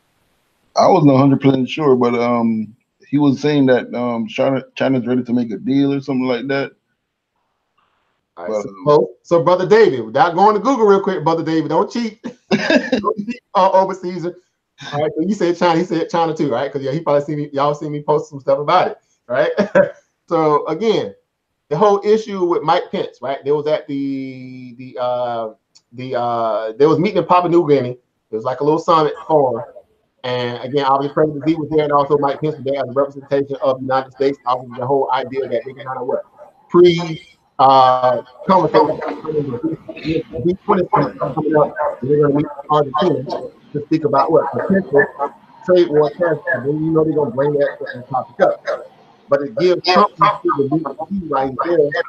Oh, there's some little feedback. I'm sorry. Hey, could you mute your mic for 2 seconds, brother? In line, 2 seconds that way. Oh, okay. No worries. Then until you come back on real quick. So in that moment, you say I was already on Yahoo. So you already know, Brother David. That's what we're supposed to do, though. We have to be due diligent in terms of how we go get that data.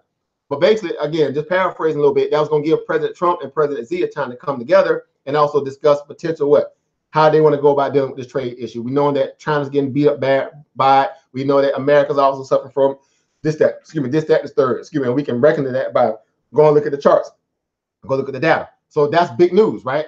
Now, here's what's interesting about traders, right? People that are very myopic in their way of trading, I mean, they have, they're very, one-sided in the way that they trade. They fail to look at the market from a fair and balanced perspective. Again, this is not Fox News. This is just the reality of what we do as traders. So in that moment, they're so, inebriated with the idea that the market has to go where they want to go because they may have a particular trade set in place. There's nothing wrong with that. Everybody get a little, man, I wish my racehorse would win, but that's not always the case when you have certain variables at our disposal to kind of give us an indication. What are our barriers going to be? What are our levels of resistance going to be? Right? So they'll try to overlook or downplay certain values of news that are very catalytic in value and strength, and still get the mentality that as if that no, the market's going to go where I want it to go. That's not a responsible trader. I don't care who you are, right? That's very irresponsible to trade in that manner. We know people that trade that way. They'll disregard all values, news, disregard all values. Again, fundamentals. We talk about fundamental process in a lot of ways, Brother David. And why it's important to always be privy to data. I'm a data hound. That was my nickname when I first started. When people really start getting into it, like, man, that brother after report when it comes to news and data, that brother be on it. Right? I come from, again, military background. I come from an international marketing background. I come from being my own business owner. I come from logistical broker work. I've always had that mentality where I'm always trying to, coalesce getting enough, quantified data, so to speak, where it can make sense. Least path of resistance, right? Least payable value that is going to cost us to get to our end goal, where we can get a good margin on this opportunity, so to speak, right? Bigger bang for our buck, so to speak, right? And then knowing that, again, it's imperative that we learn how to make sure we double check our values of news or catalysts or fundamental values to where we have a certain understanding where, okay, this is the sentiment as we're probably going to deal with coming to the next day. Now let me go apply it to the chart to get my technical metrics in place. That makes sense, right? So again, that's big news because we know that's the one thing that's pressing the global commerce market as a whole is trade war. That's all everybody's talking about. It's the most trending topic when it comes to geopolitical news. Okay, yeah, we know what happened with the little reporter. They got, they trying to go after them with the CIA and Trump, and that was sort of kind of like big news too. That's important. Again, they murdered the guy. But when it comes to the dollars, right? See that scenario again. This is not being sensitive to that scenario, but see that don't make USA no money.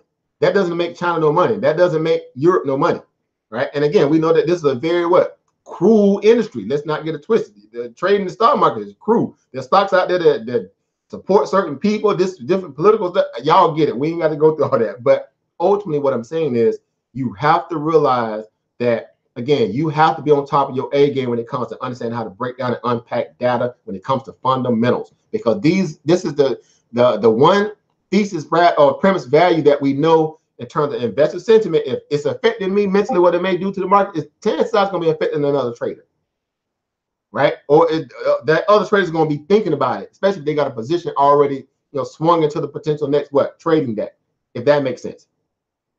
So again, you want to find out what's the headline, the big headline sects of news that may cause volatility in our market. And so again, I had a lot of people arguing with me over the weekend, man, that ain't no big deal, man. Trump gonna, he gonna iron that all out. Again, he may very well send out a little tweet to try to save face. But the first thing came to my mind when I seen that headline, and y'all know, if y'all follow me in the Discord room, I'll post that news all over the Discord room, all over from Saturday like crazy. I had multiple articles dealing with the whole Mike Pence and President Z, verbal sparring, so to speak. That's basically what it was, a verbal sparring. Even though it came out like monotone, but it was a verbal sparring, right? Again, they were measuring fallacies, so to speak, right?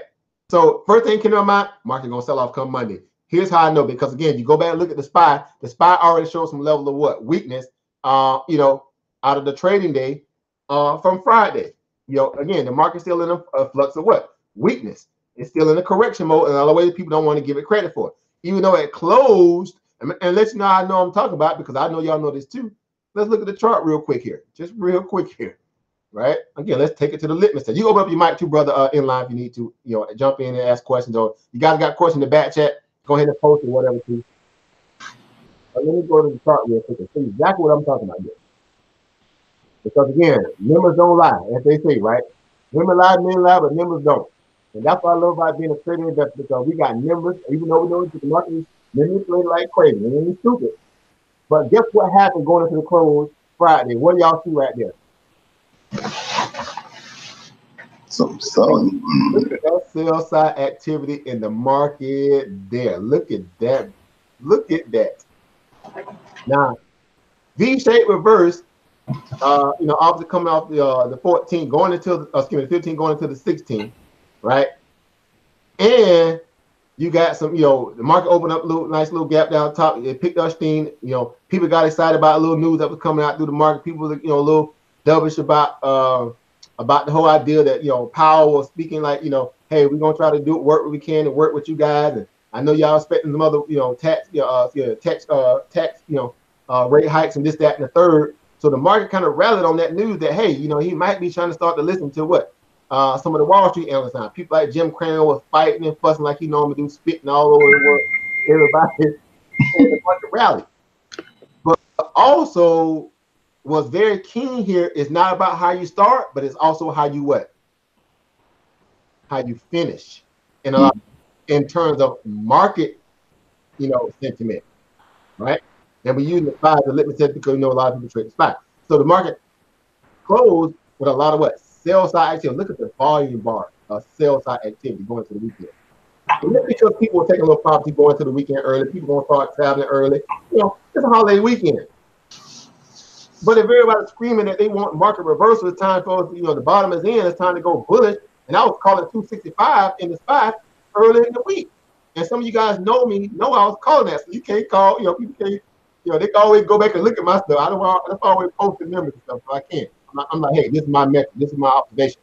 And I say, hey, we're gonna hit 265, this week. And what did the SPY hit on that low? It got down to about what? Right at near what? 260 what? Again, back down to that 267 handle. So right, I was close to it, like 260. It was like 266 and something like that. 260. It's like 267, yeah, 267. I was close. I was off by $2. Yeah, don't shoot me. But I knew it was gonna sell off, in terms of that weak value. But either way, again, it's going back to what we're talking about here. It's not about how you start, but how you finish. Sell side activity, that's all I need to see going into this week.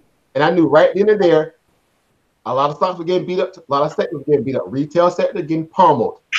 Tech sector still getting pummeled, right?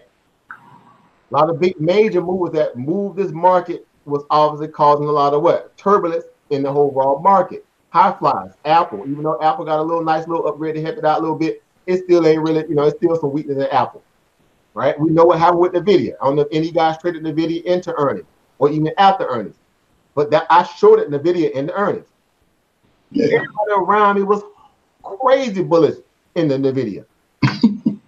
And I don't know if any of you guys was, but I'm sorry. If you took it, I hope you had the stop loss set. But that's the nature of our business. I shorted NVIDIA in the earning because market sentiment, investor sentiment, in terms of understanding the fundamentals, right? I knew that their crypto mining numbers were going to come in light, because guess what? We can go liken that back to what? The whole overall crypto market. How it's stuck in a what? It's stuck in a what? A flux now. A channel. It ain't doing nothing. Miners make money by what? The price action what? Push it to the upside. I'm mining, even though short seller pool from that what? Those available coins too. But ultimately, every miner is a bullish miner. They need price action. They need that breakout to happen, right? If not, they're just losing money, right? And electric bills, right? And basically, I knew coming into the month, I just watched it because I trade crypto too. There was no movement really in Bitcoin enough to kind of cause those miners to really fire up those miners and get to cranking out these giga hashes, right? So yeah, I studied that stuff. I studied those too. So that also affects a lot of these stocks that trade those sectors. A lot of NVIDIA being a big component of what? Crypto mining. I saw this gaming division. Well, we know what's happening with gaming lately. That market share value started, but be spread around now. NVIDIA is not the only sheriff in town that handles what? Processing gaming value now. Yeah. Go ahead, brother. In line. No, go ahead. Yeah, so I'm just saying. So basically, AMD is what coming into the game now. That new Ryzen chip is starting to compete with NVIDIA, GTX chips.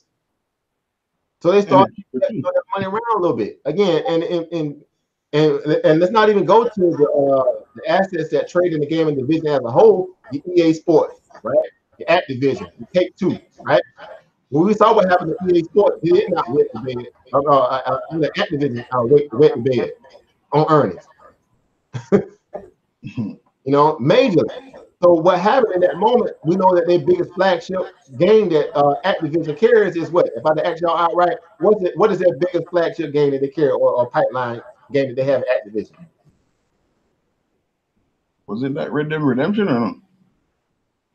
Close. Anybody in the back chat want to take a stab at that? What is their flagship game that they pump for Activision? Let me see if anybody, if there's any gamers in the house. All right, so guys probably like, they probably would have Google, all right? All right, but that's fine. But Black Ops, Call of Duty. What it called? What game y'all know about? Call of Duty. It's Call of Duty. Yes. That's their flagship game. Their flagship, so like a biotech thought would have their famous, favorite drug. Their favorite game that brings in a lot of numbers is what? Call of Duty. That's why they always drop it after the Q2 actually sector of the year. Typically, when they drop Call of Duty, they always on what? Here's the summer to the fall. If y'all ever noticed that. I didn't know. I does not find that out. That's some good data, a good data point. Because what's happening in that moment? Kids are going back to school, college kids, right? Gaming is happening at a high level. Again, you would think it would happen during the summertime, but most people are traveling and hanging out during the summertime, right? They're gaming, but that game becomes a big, and it's going into the what? The holiday shopping season. Mom, my God, I need to have that Call of Duty. Yeah, a cyclical pipeline type of game that brings in what? Users. So basically, they had a number that they were trying to hit 500 million, on that game in the sale value. They helped bolster their numbers because they already had a kind of, malign guidance coming into their Q3 numbers. That number didn't necessarily meet the mark because guess what? It's rival in Fortnite and you talking about Red Dead, what's it called? Red Dead Redemption. Yeah, Red Dead Redemption. Right. They're challenging what? That market space. And who makes Red Dead Redemption? Take-Two, right? Yeah. There you go. So again, that's his what? That's his inverse. Same way you guys have VGAS, Activision has what? Take-Two in a lot of ways because they all what? Fighting to kind of get up hand on market share value. Right? If that makes sense to you guys. That makes sense to you guys a little bit? Yeah. That's what's called natural observation, fundamental analysis before you even take it technical, I'm gonna get, deep and go pull up the numbers. I didn't have to go, really dig through a lot to get there. I just like, well, who's playing video game? Most of college kids, what do they prefer over of all game, overall? What's hot right now? Well, how do I know Red Dead Redemption is probably hotter than what Call of Duty at this moment? Or Fortnite is hotter than Call of Duty at this moment? Because TV advertisement, everything you see now or internet is about what? Red Dead Redemption or what? Fortnite. So market analysis, light bulb goes off. Man, this thing getting a lot of what? Press time. It's getting a lot of what they call market and advertisement. If that makes sense. You see what I'm saying? So that's just a natural observation. Now go apply that to the charts. Now go apply it to the actual numbers, right? Through the fundamental, digging up the fundamentals of how to go dig that metric up and find out, what are those numbers already looking like. You see what I'm saying? And it takes a lot to get all that, but you guys kind of get where I'm going with this. Is it making sense a little bit? How to use your natural knowledge value to apply it to some very key metrics to understand how to take a trade, or assess it on some particular key catalytic move based on it being earnings, right? Or some certain kind of preliminary reporting of what the numbers going to look like during this particular week. Same way they drop jobs numbers, the CPI numbers, and all this, that, and the third. How the real estate numbers. It's no different. Does that make sense a little bit, guys? Yeah. So, and I don't know if you guys ever used that thought process before, but you can see how you can inculcate that into understand again how to be sharper at understanding how to unpack fundamentals, right? And again, we can go into all the other stuff too and go dig into the PE ratio, this, that, and the third, and where the stock is at in terms of its capex value, again, gap numbers and all that other stuff like that. It matters depending on what sector it is, but overall, you don't have to be that kind of analyst, minded kind of trader to still be successful as a trader. You just need to be, privy to learn how to dib and dab, and you have your strength values in a certain aspect, but learn how to bring it all together from what value and knowledge you have, and then make an effective trade based upon, what, why, where, and when. Excuse me. Fundamental, technicals, price action, et cetera, et cetera. Right. So again, just wanted to put that out there because, this is why I'm such a, again, I always tell people there's a method to my madness. Right. And I know times I talk fast because I get excited because I live this stuff. I breathe this stuff. I stay up late studying like a crazy person. Like I was back in college again when I was binge studying. I do this now when it comes to the market. That's why I'm always in the Discord rooms. If y'all see me on average, I'm always dropping off data. I'm always dropping off, hey, here's some news, here's a ticker, or here's something like that. That's why I'm always constantly on the move. I'm dropping off information to help, or give somebody else something probably to work with, whether they have seen it or they haven't. It's about repetition. Repetition becomes repertoire, right? Overseas knows that saying very well, right? We hammered that doing our workshop training, that we were doing earlier, before I got with WeTrade. I'm always telling people that repetition becomes repertoire. If you do not think that way, you can never be able to engage the market in that same fashion and learn how to dumb the market down. The market ain't nothing but patterns and trends. Ultimately, that's all it is. Patterns and trends and a driving force behind it to cause it to either go up, down, or even stay in the channel. And that's the layman term value understanding of why it's important to learn how to put the market in a perspective where it don't seem like it's just so large in life and you freak out and you lose your emotion. The distance get the best of you. You take the wrong trade because you didn't go into it with a little bit more thought behind it, and now you take a loss when you necessarily shouldn't have to take a loss. If that makes sense, So again, that's why I'm excited, being able to offer this and my values and sharing that with you guys, and obviously building off your knowledge too, because we all gonna learn together, right? I just have a weird way of breaking down the market though and make it turn into some value of profit. My goal is not to fight the market, but complement the market, right? And that's all I want to do. I want to get my little slice of that $5.7 trillion that's moved around the world daily in global transactions during business hours. I want to get my nice little sliver of that pie. Now, I don't know if y'all need that number, you know, but it's about 5.2 to 5.7 trillion dollars moved on the world every day doing business hours. Let that marinate. How much of that are you getting from off that pie? Let that marinate. Right? That's a lot of money. Now, again, JP Morgan alone, Jamie Dimon, his little people, they handle about $1 trillion of that alone. Themselves. So you kind of understand what's happening here with all this money being moved around the world daily, going in and out of these different exchanges, this, that, and the third, be it the Nikkei, be it the FTSE, be it the DAX, be it, I mean, we know all these different exchanges out there all over the world, right? And for all the stocks that are trading on our exchange, which is the biggest on the planet, obviously the NYSE, second to that is the NASDAQ, right? Well, we control a big lion's share of that money, that pool of that money, because again, a lot of the other companies have got these tickers trading on our indices and exchanges. So we actually got it, we got it good. Truth be told, right? When you trade on something like a Canada market, all these starting to pick up now because they got marijuana, but these slower basic things, they don't really get the kind of moves that we get over here. They're not as liquid. And you're talking about exchange rate, the ratio, when you think about the forex market, we have it really, really good. Just truth be told. So we spoil. So basically in that same mentality, it also skew our ability to be disciplined too. You see what I'm going with this? It'll skew us in a lot of ways, but we'll short side of the idea that we need to create the market but humble position in the sense where we reckon like every penny or every dime, hey, this is larger than life. I need to protect this, this dime of value that I just picked up. I need to protect this dollar, I just picked up. You see what I'm saying? I need to protect this 20, 30 bucks or 20,000 bucks I just picked up. It matters, right? That way we never fall into the dive of temptation as feeling like as gambling. Because it's easy to get into that. Oh, I mean, we do lotto plays here and there and now and then. I get it, especially with option trading. We know what that is with a lotto play is, right?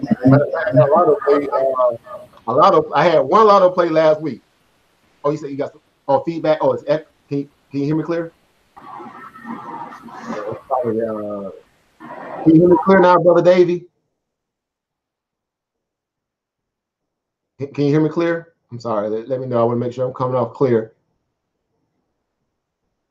Press 1 in the back chat if you guys can hear me clearly. Press 1 in the back chat if you guys can hear me clearly. I think it might be fixed, I guess. You guys can hear me? Okay, awesome. Okay, awesome. All right, awesome. All right. So again, in that moment, again, we're just making sure that we're understanding that we want to be, again, disciplined traders. We want to be disciplined investors.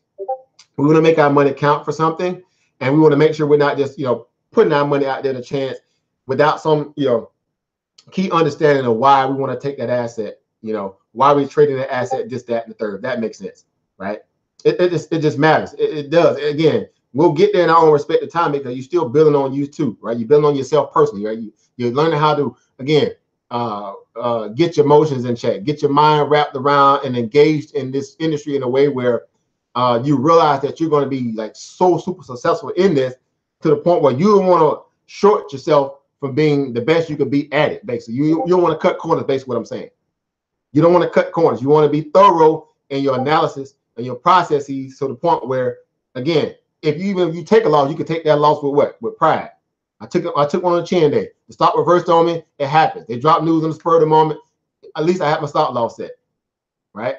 If you're dealing with the PDT rule and you don't have a whole lot of flex rule, and to be worried about a stock pulling back against you, and you don't want to lose that day trade, and you're like, dang, but I really want to get in this trade. Again, if you don't feel enough confidence in that thing enough to give yourself some breathing room, potential loss value, then don't take that trade. Don't back yourself into the corner to the point where you feel like you have to take a trade, or you have to, do it just because you put enough work to this point, and now the stock ain't doing what you want. You can't force it to do what you want it to do. 100% right, Brother David. That's why discipline is imperative. It's like discipline or die. That needs to be the new saying. That's a t-shirt. Y'all know I got some of you guys new to me, right? And you're gonna learn a lot. I'm a friendly, cool guy. I'm awesome in my own little way. Same way you guys are awesome in your own way. But I love corny little terms. I call them t-shirt moments. Like, you need to put that on a t-shirt, right? Overseas, are definitely knows what I'm talking about. So I had these little T-shirt slogans, and I say, well, you know what? We need to put that on a T-shirt because you need to wear what you stand for. Basically, what I'm saying.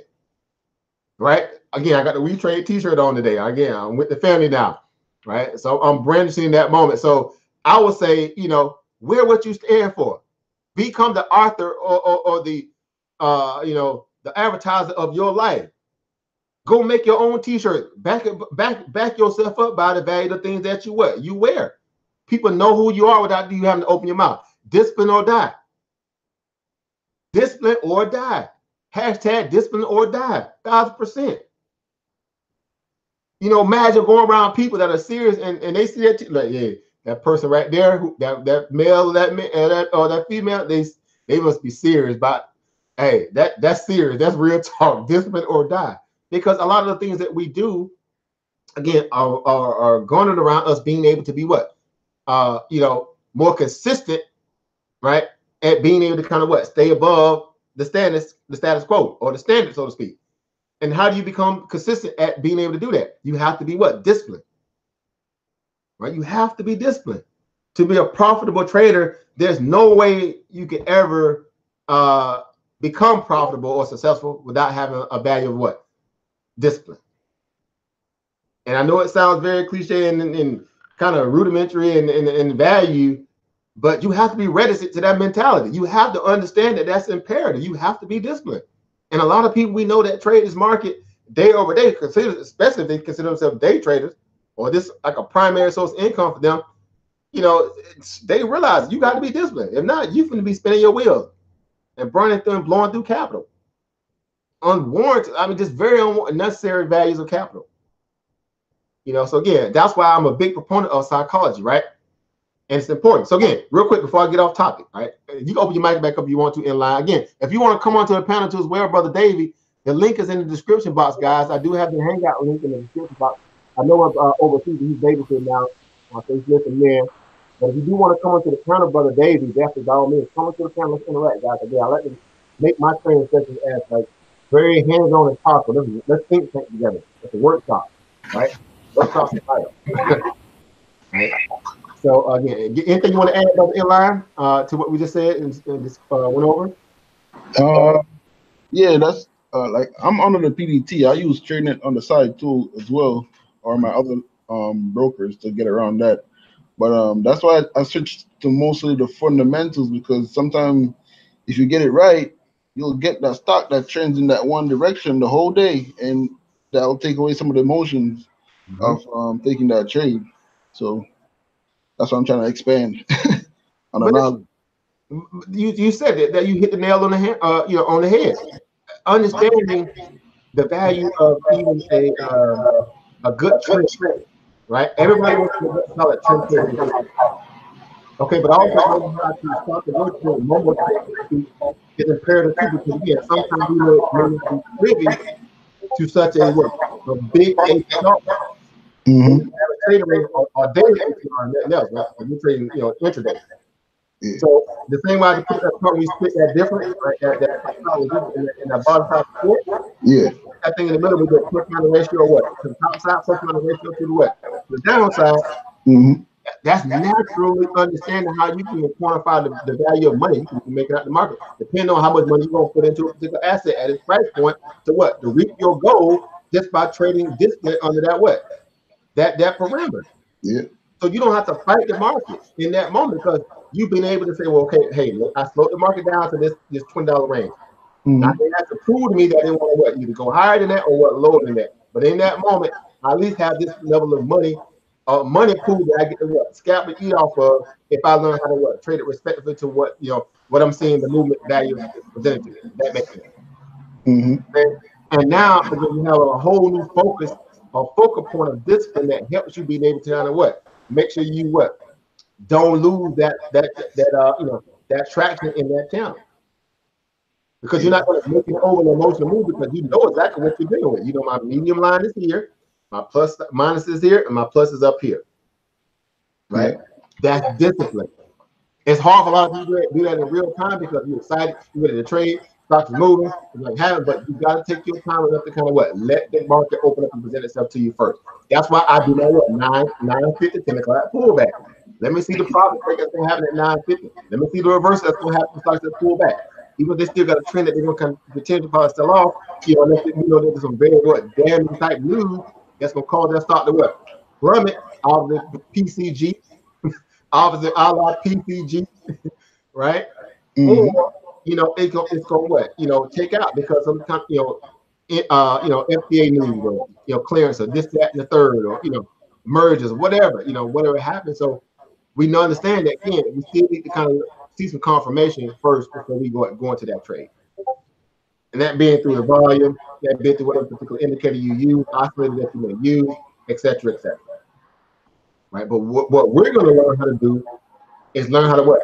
Slow the market down. Right? Yep. We're going to go from high speed Usain Bolt brand, broadband internet, right? Actually, I know Usain Bolt personally, you guys. Actually, I know the whole Jamaican track team personally, former life. I'll show y'all some of my cool perks I got from knowing them person too, autographs, all kind of stuff. But anyway, long story short, him and Software Power, Kenya Claire, Kara Stewart, and sure I can go down the list. Anyway, but again, learn how to, and the reason why I mention them because again, they deal with a high level of discipline to be a world-class athlete. There's certain things that they know that they cannot do going into a meet because it will what? Cause them some kind of value, they can lose some value of what? Whatever. This psychological that may throw them off the game. Yep.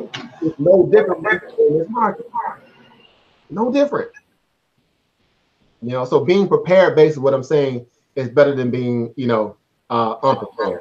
And again, you don't need to say that, but sometimes it's good to reiterate that, right? Because if you're serious about making this a career, or just being able to be consistently profitable at it, even in your spare time, then why not get an extra step to be more solid and secure, right? And knowing how to take a trade, why you want to take that trade, where to take a trade, when to take a trade, as opposed to just saying, I think somebody talking about this stuff, man, it may be good. Okay, yeah, we always get to a trade and get lucky at times. It happens. Not what I'm saying, we have nothing else to. But again, it's better to know than to get. That's a key term. It ain't nothing y'all probably heard before, but it's imperative. It's better to know than to get. Keep it short and simple. Again, that's what I want to be able to help offer and help you guys. Again, you guys already know. I want to help you out. Right? And I'm also learning to steal from y'all too. I'm going to let y'all know that right now. I'm going to be stealing from y'all too. Right, you drop some time and some data, and I can fly. I'm going to steal it. Why wouldn't I? That's what I love about this opportunity. So again, it's nice. Right. So again, real quick. Again, back to my math. So I'll tell everybody that's going to sell off, right? Because of that news, right? So let's go look at the market real quick in real time. If you guys already probably haven't done it, I'm pretty sure you have peeked in on the market, the future market, right? That's why I'm gonna do the session around 5 o'clock. So we can take it right into the future market. We can kind of gain from it, right? Going into the next week. Right? So real quick, there's your future market, right? So what do we see again? Right? We see gold is kind of bearish trending, right? But we see the NASDAQ, the S&P, and the Dow, get hit across the edge. Not to say it can't rally, but again, remember we looked at observation earlier about it's not about how you start, but how you finish. And the market closed out Friday, despite meaning the S&P. It closed out brutally, right? It took out a lot of sell side activity. People was not what? Still confident in this market now. Even though we're going into a holiday season, we know we can factor it in too. People want to take some profit. They need some travel money, some gas money, basically, right? They need some babysitting money and all this, that, and the third. But that's not a signal that we're to a point where the market has to finish what? Probably what? Potentially selling off. Because if that was the case, you would have people front loading the market to go into this particular holiday week, obviously coming outside of that, going right into what? Black Friday, Cyber Monday, this, that, the third, while a lot of this money is going to be spent in what? In the US-based market.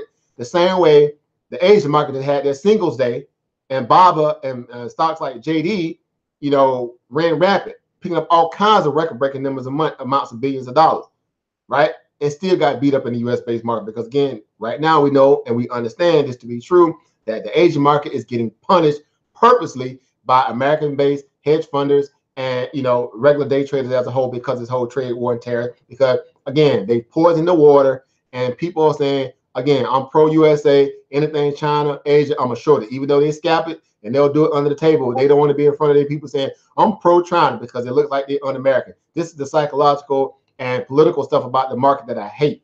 I'm like, leave the political stuff alone unless it's affecting the stock market. We'll deal with that, but let's not make it personal.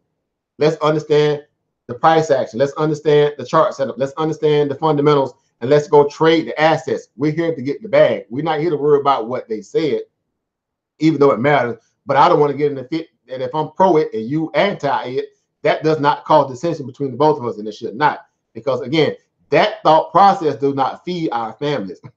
Only taking that trade in the direction that is showing that's going, that's what feeds our families, right? Separating that from this. So that's why I said, again, one of the greatest mascots I like to reckon myself to as a trader is a rhinoceros, right? Thick skin, nothing bothers me, right? Small beady eyes, tunnel vision, kind of straightforward, right? I forgot how they call it, what the terminology for the way that their legs are built is jointed in a way where they can't necessarily walk backwards fluidly. So they can only go what? Forward, right? Big horn on the front, but very what? Intimidating, strong, right? Intimidating presence, right? So I'm like that rhinoceros as a trader. And within that, I'm still opportunistic, right? I won't hesitate to charge the joker, put that horn up on him, right? Because again, based upon my level of understanding how to, again, quantify data, apply it to the market, that's all I need. That's all I need. You know, so I would never box myself in, again, to one particular aspect value of trading the market. I don't want to be a myopic-minded trader. I want to be open-minded, right? I want to be, very, again, understanding and astute to different variable values. So I don't, again, feel like I can only do it one way. I want to learn different asset classes. I want to learn different trading styles, different, parameters and platforms that I can utilize to make my trading better for me. Right? Anything that will help me get to the bag, basically, I want to be privy to, making sure I devote the right amount of time and the right amount of attention to make sure I put myself in a winning situation. Simple as that.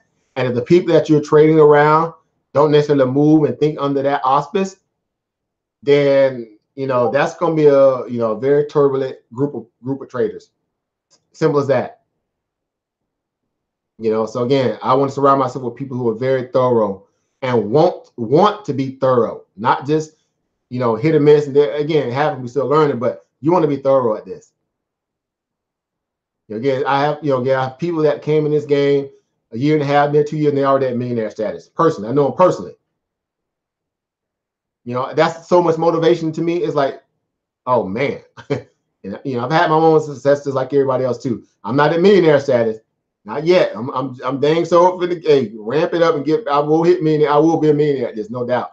But still, my point is that again, that's going to be determined upon how serious I take this opportunity. And there's nothing barring me from this opportunity. Race, color, creed, sex, gender, orientation, midget, humpback, smurf, donkey, none of that stuff matters. Felonies, baby mothers, whatever, drama, that stuff matters not. That's what's exciting about this, guys. That's what's exciting about this. And that's what should excite you to want to be the best at this. Right? So again, just want to put that out there. Again, we call that housekeeping over here. We got to do some housekeeping. Let's get our minds right so we can get our bank accounts right. All right, so it's exciting. So here's your market. Here's our future market. Again, we open up red. At this point, we'll see how the market rallies here in the back end when a lot of the other markets start coming online. Again, you know what I'm saying? So again, the European market, still getting, going through this moment, getting hit across the head. Whole thing with Brexit right now. That was a lot of stuff that was affecting the volatility in the market Thursday and also Friday with the Brexit scenario. All right, there's a lot of things that happen again. So again, you don't have to be, the A1, detective and knowing all this stuff down to a science, you realize, you know, certain aspects of it. You know, if that makes sense, guys. That's the thing too. I was looking for what to play when the Brexit news came out. Exactly. You know, and very important. You know, very important. And you think about European markets and how they're scared across and some of these what we call ally-based kind of investments that they both have affected some of those sector values in that moment in terms of whole Brexit trade. Mm-hmm. You know, and you can either go over to the heat maps and just at the third and kind of got an understanding of that, you know, by going through the heat maps. Yeah, most of you guys brokers already come with heat maps, and now you know you go right over to finviz.com and do that for free. Right? I don't know if you guys use Finviz or not, but I love Finviz. Again, a lot of you just looking for free tools to help again you being able to kind of what dissect and utilize this market properly so you can make some proper good decisions. And I'll go over some of my little stuff that I use to in the upcoming sessions as well. You know, we can cross reference different websites, different ideas. That's what this is all about. Again, it's a workshop. It's a think tank, right? I do have study lesson archive material too. I'll be able to share with you guys something to leave you with, guys. So if you want to go back and look at it again, overseas definitely knows about some of this stuff. He came from my other training scenario. He's followed me over here, So again, we give out what we call housekeeping stuff, or we call it homework, And it's not so much that you just got to come back and say, hey, this, that, and the third, but it's give you some extra layer of information or data to peruse. So if we speak about it again, at least you have some kind of understanding, so to speak, of what we're dealing with. And a lot of it is fundamental, and we know we got some complex stuff too. But what I've been able to realize as an investor or a trader, it's the small things that matter. We've heard that saying before, but I think this stuff is really, really paramount when it comes to investing and trading. It's sometimes the small things that get us tripped up.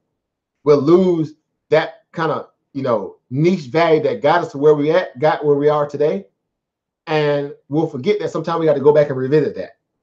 We'll get too big where we can't go back and realize, hey, here's a key value of data or data referencing point that I need to always kind of make sure I kind of remember so I don't, get caught up in, in a bad situation. You see what I'm saying? So I think it's always good to stick to the fundamentals of trading, and then allow, the extra, the extra juice, so to speak, of learning something new and applying or stealing some kind of extra value of a technique, and inculcate that into our trading gradually in a way where it doesn't affect our natural comfortability, if that makes sense.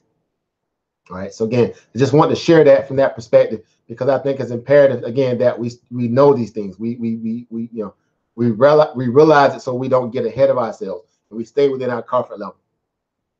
Right. So again, commodities value, again, natural gas up a little bit here. We see Brent oil and crude oil is up a little bit, right? Got 57.26 a barrel. It's hovering around a nice little spot here. Let's go look at the chart real quick here. Again, so I always want to end out our sessions, looking at some charts, looking at some, go over some data, look at some charts, understand some movement, some potentiality going into the, the next trading day. Obviously for us is tomorrow, 4 a.m. in the morning when the market opens up. We want to be ready to rock and roll, right? So this is the, let's go to the 1 minute chart here. All right. Oh, let's do the 5 minute. Let's do the 5 minute. Y'all, I love 1 minute charts. Yeah.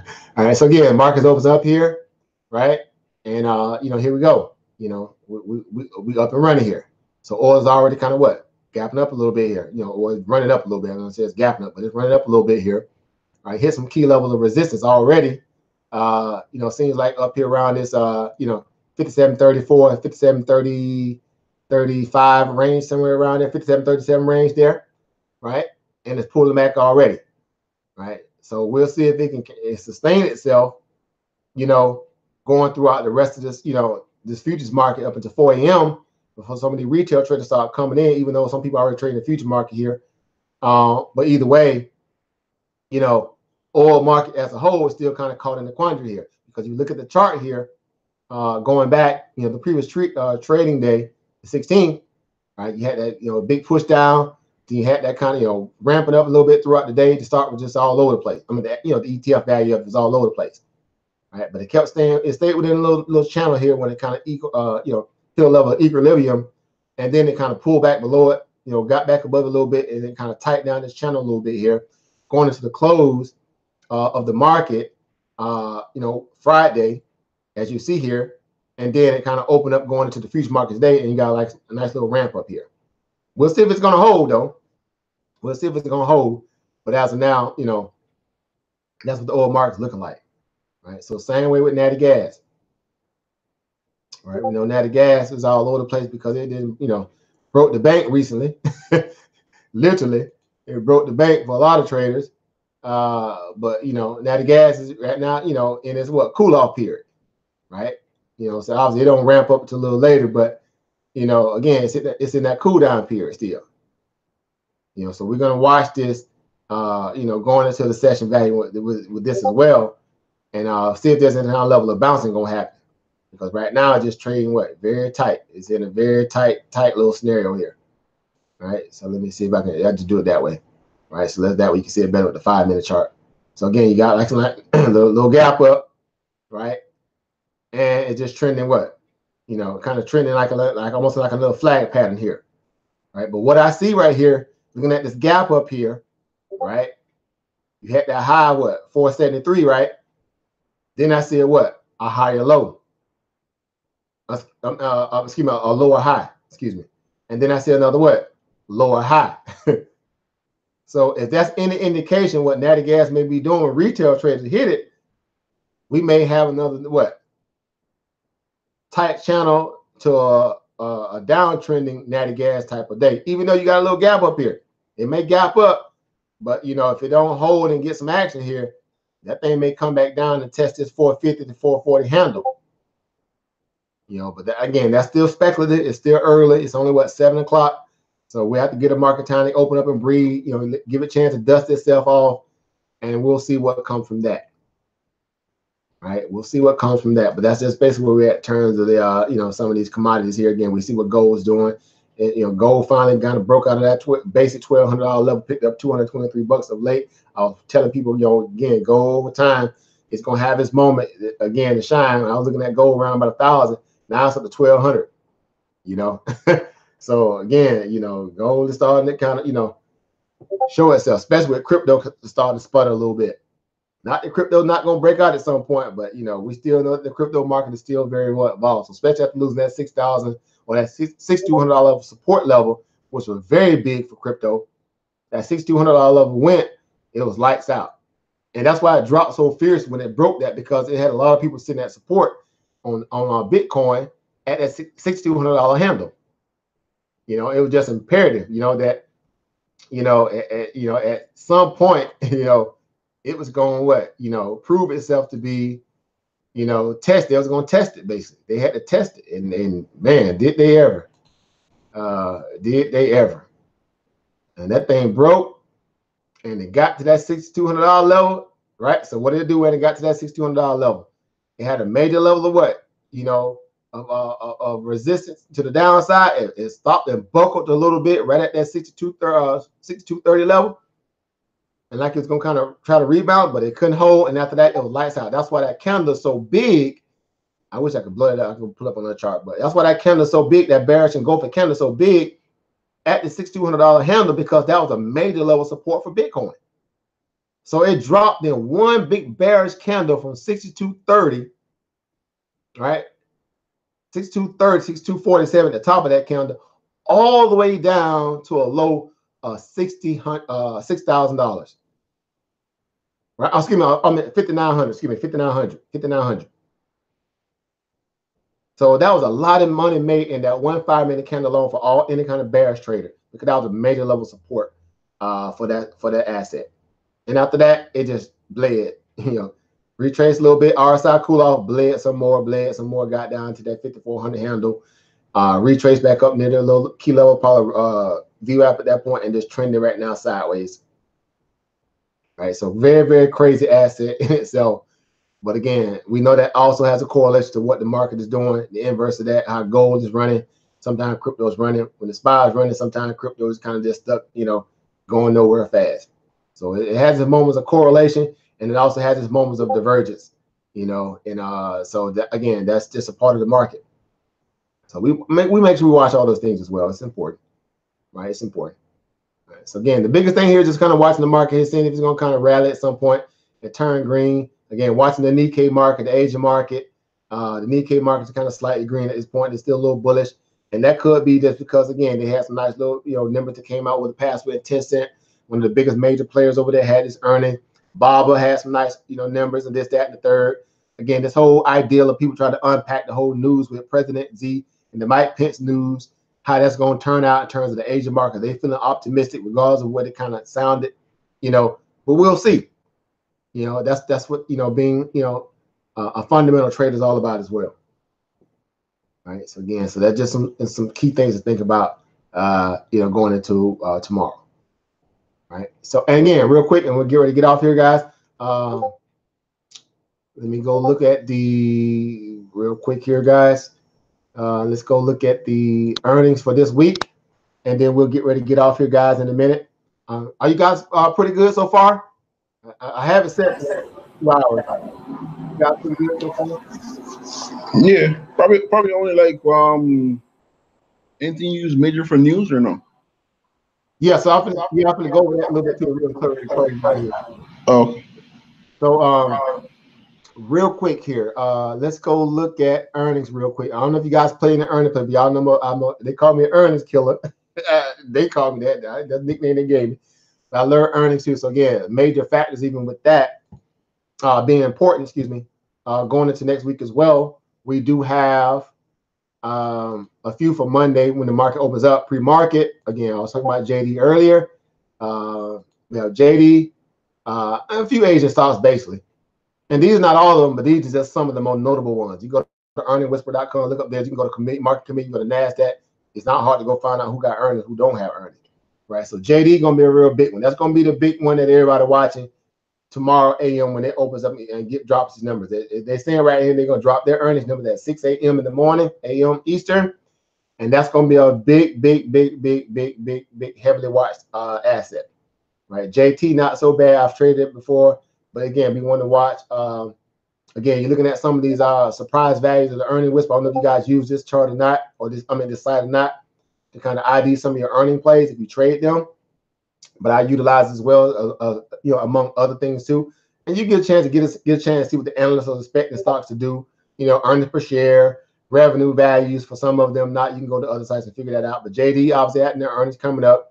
And right now they're expecting a 24% revenue growth value, even though they think the earnings per share going to come in a little light. I think right now they're guiding in at 8 cents per share, earnings per share, and the revenue about 15.61 billion, right? And we'll see how that turns out. But right now it's 24% expected growth value over the year-over-year value, and we'll see how that turns out, right? So right now, if you put a surprise in JD, how many guys probably think JD gonna probably beat on the earnings, right? And that's going to be interesting to see. But, you can come in here and put the surprise, or you can put beat or miss. If you put miss, obviously it'll tell you, if they got 54%. If they're going to beat, well, let you know. So it's about 50-50 on JD. Right? So that's one going to, definitely watch and see how that, because that right there will affect the Asian market. It's going to affect Baba, possibly Baidu, some of the bigger names, Tencent, and possibly even Billy, because Billy got earnings this week too, BILI. Right. So again, that's one will be interesting to watch. So again, we know that's just Monday. And then after hours, you have a few of them that got earnings after hours. Monday as well. Urban Outfitters, L Brand, some big names. Retail back on the chopping block this week. Get ready. We saw what happened to Macy's. We saw what happened to what was the other? Williams-Sonoma, Nordstrom. I showed it all those in the earnings.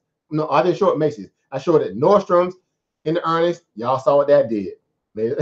I showed it Williams-Sonoma in the earnings. Y'all saw what that did, right? I naked showed it and bought the puts, right, in that one. And I naked showed the Nordstrom outright. And I bought, surprisingly, to a lot of people, looking at me sideways, I actually bought the JCPenney calls in the earnings. I bought the $1 calls in the earning, and that thing bounced off the bottom at 105 and went all the way up to 143. Banked. People like, man, you buying calls and JCPenney? Are you crazy? No, I wasn't crazy. I did my due diligence. And it turned out I was right. Right? To say I was right with AMRN when it sold off. After that news dropped over the weekend, the data with the Vespesa, whatever it's called, the Vespesa, the mineral oil being the issue, the FDA, it sold off. People could not believe it. They were mad, cussing me out, got death threats and all. Again, I don't trade emotionally. I trade based upon the data. Not only was I right, and I told everybody going to sell off around about 12, 13 bucks, but guess what it sold off to? 13.62. Nailed it, right? So again, I always tell people the method my madness. It don't mean that I'm always right. It's just that I really take a lot of attention to detail and trying to put myself in the best opportunity to, to win off that trade.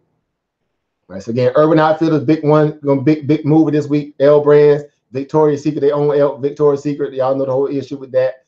Again, them fighting Rihanna. Well, y'all get it. I ain't got it. We'll talk later. But PTSD, another pure store, that's the one to watch.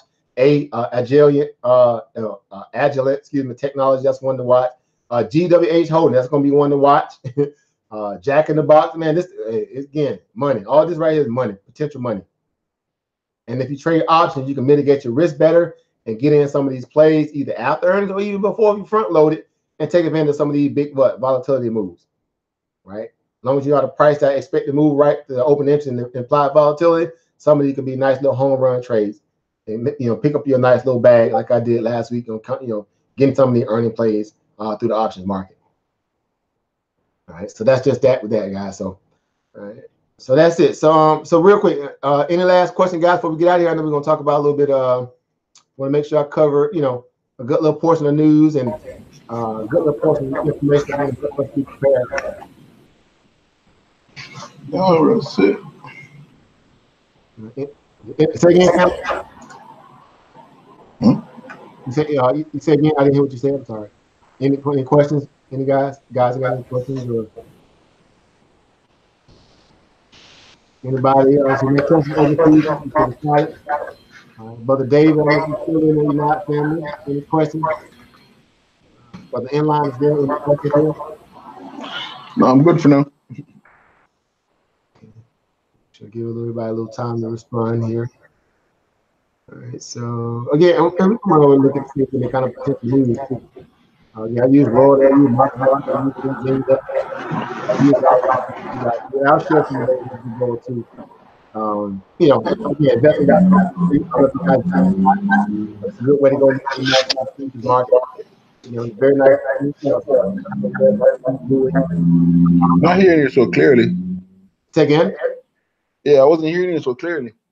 Oh, I was saying I always use investing.com as well as other publications as well to kind of scout the market, especially the futures market as well. They have a very clean user interface over there. Also have chart-free trading view. So you can always, you may have your own thing you use. You can always use your Ameritrade or futures market to put the ES value in. But I like, investing.com because it gives you a lot of other market indices and exchanges. And you can kind of understand and look at the market, overall market too. In particular, some of the different commodities, crypto, forex, the third, and also news. So if there's any news going into tomorrow as well, you get a chance to see what's happening. You go to Reuters, there's so many of them. So people can see what they got going on in this particular news. So China moves forward to allow foreigners to throw insurance, not necessarily crazy business, that maybe it's news driving Asian market. I see the Nikkei market a little bit. That may be where the news is not. Let's dig deep and find out.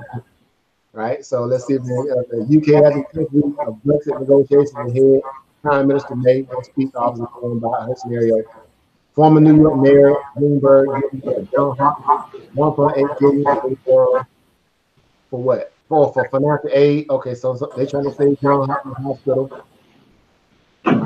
So whatever that's about, there might be some particular hospital talks that may have some merge opportunities on the John Hopkins or some subsidiary that feed off the John Hopkins that may benefit what this news.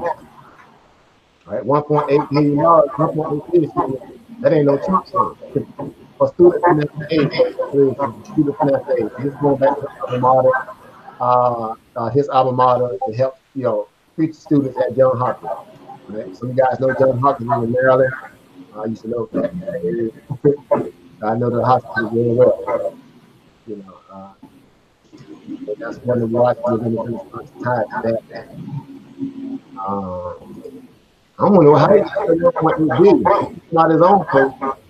That's interesting. All right, so let's see. For these years, value sentiment is back, or actually, it's risk off sentiment is back. So you can come check this out. All right. So this kind of give you a little breakdown. Yeah, 3 reasons for risk off returns. Why risk off sentiment return, and then the reasons. We going over Apple, whatever case like that. Accounts, for waiting a 5% of Dow Jones Industrial Average. Again, you can let me post the link. You guys don't already use this site. It's just one amendment that I also use myself. Let me post that in the back chat just in case. Yeah, brother. You said JD is going to be a big weight. Or how can we tell companies with a major one to watch for? Okay, so yeah, so the Asian market, we're talking about the Asian market as a whole. Some of its more notable assets, right, that move that their market, right? You're dealing with who? Tencent, Baba, Baidu, JD being a major market shareholder, of that, of that market in terms of the Asian market, right? And a matter of fact, I dropped a PDF to some of the Discord rules over the weekend to look at in terms of Asian stocks that you might want to start, being able to kind of hold a concept when they start rallying against the Asian stocks, when they out of trade go away, Asian market these gonna be some that will start doing some good value. So I have a schematic CDL breaking down the entire Asian market, all the big moving stocks, their sectors, how well they're doing from a year-on-year perspective, and also how they correlate with the U.S.-based market. Right? I don't know if you guys seen it. Matter of fact, let me see if I can find it. 1 second. Am I sharing? I'm not sharing. Oh, I'm not sharing. 1 second. If I have it, I'm gonna share that with y'all and nobody else. Right? You guys, let me see if I can find it. I mean, it's some really good apps. I mean, very useful. I think you'll really benefit and love it as well, brother David, because hold up, where is that? I might have closed it or archived it. 1 second.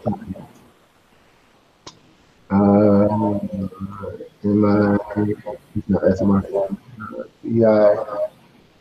Here we go. I'm gonna show you this right here. If you like any kind of value Asian market, I go back to these bottoms up in a minute. When Asian start rebounding, it's gonna be a lot of money made. Cause look at where you probably pull off, man. This will make money.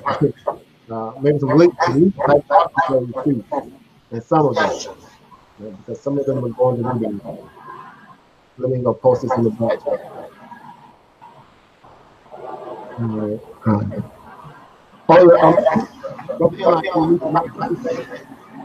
think it's saying again a little feedback. Let me see if I can. Okay, yeah. So this is it right here. So this one right here, this ABAC US News guys, archive that. That right there's a winner there. That's a complete nice little breakdown of the entire Asian sector in terms of its big movers, high flyers, the China Internet Report. It's like 97 pages of number, just good data. I mean, this is some good data. It's like, well, I'm vegan, but it's different between getting a real nice little kale wrap or getting a little cheap little iceberg lettuce wrap, right? This is some really, really good data, right? It's breaking down the entire Asian market, again, in relation and correlation value to that of its American counterpart sectors, and how well they match up, again, in relation to, those same indices, exchanges or sectors or whatever, but more importantly, their potential value of sustainability and growth, potential growth, project values that they're going into, different mergers and acquisitions. Tencent being a big major money player over there, how they always acquiesce a lot of these smaller little tech Asian companies, merging with a lot of other ones, provide capital for a lot of other ones. Again, a lot of good data. I went over this thing, I mean thoroughly the other day.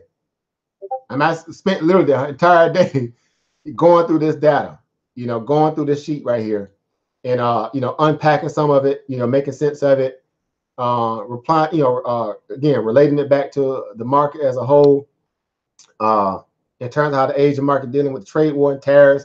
You know, so some of this stuff that's coming down the pipeline going to be very good when the market start rebounding again.